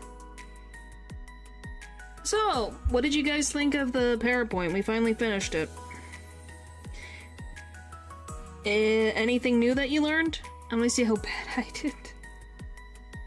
You probably did better than me, Paul, probably, is my guess. If I had to genuinely guess.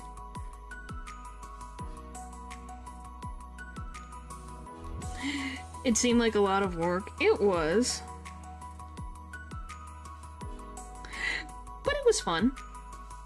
Paul got a 29 out of 40. See, I knew it.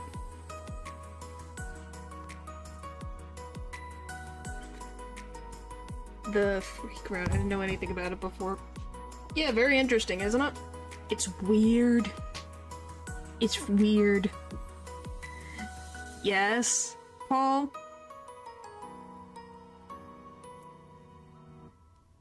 Yes.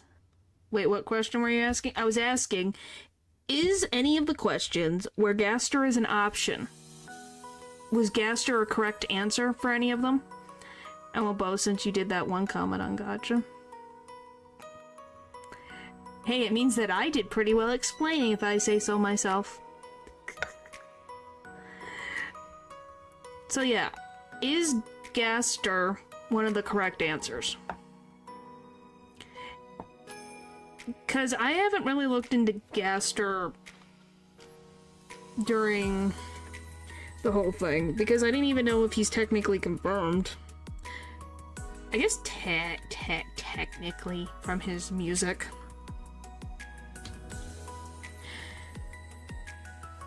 Next week, do we get Justice Ace Attorney stream? Yep.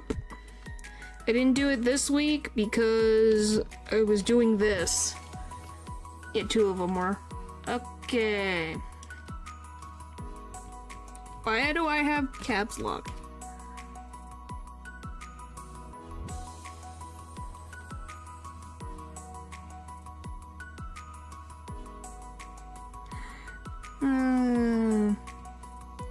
Half of the quiz was about understanding natural. Well, then that's how you got so many points, because you understood natural.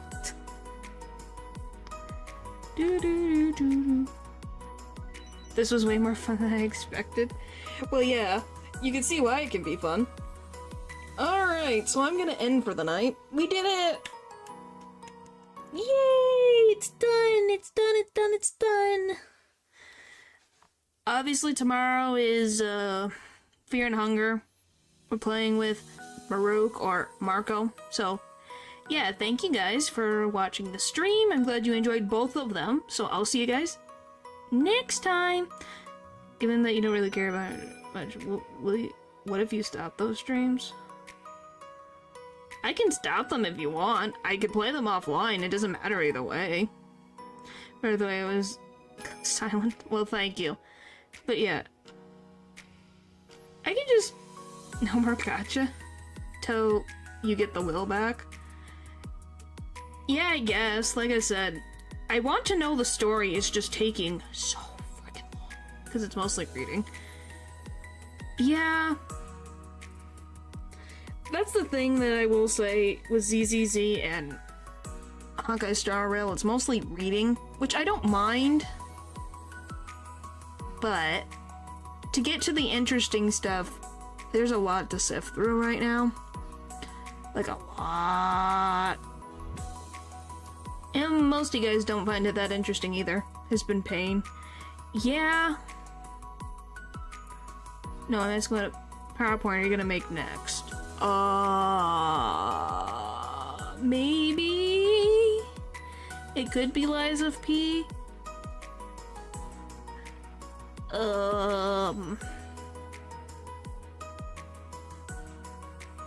Probably.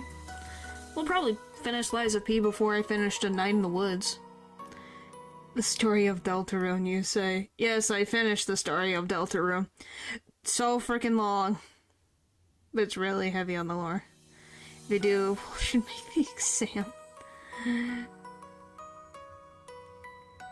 We need to make a poll to decide. Well, the only ones that really have lore relevance, like Fainon chapters just reading. Oh my gosh! Holy frick, why Fainon? Is it just reading? Hey, why? Yeah, let's decide it now. We're gonna decide later. I mean, if it's Fear and Hunger or Lies of P, I'm down to do an exam. Well, depending on if I finish Lies of P or Fear and Hunger Termina, one of those two is gonna be the options. I guess Alice. Alice's Revenge is also would probably be an option. Those are kind of the only ones right now.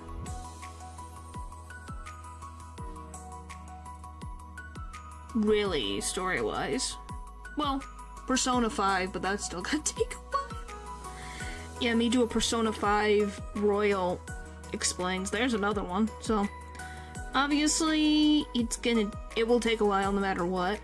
Hopefully not as much as the freaking... I swear, if any of them take as long as Deltarune has, my hair is going to fall off from my head. So, anyway, tomorrow, Fear and Hunger, Termina, Marco, no magic. Hopefully we get the A ending. So we either have Termina, Lies of P, Persona 5 Royal. Yeah, at least currently. Alright, thank you guys for watching, and I'll see you guys next time.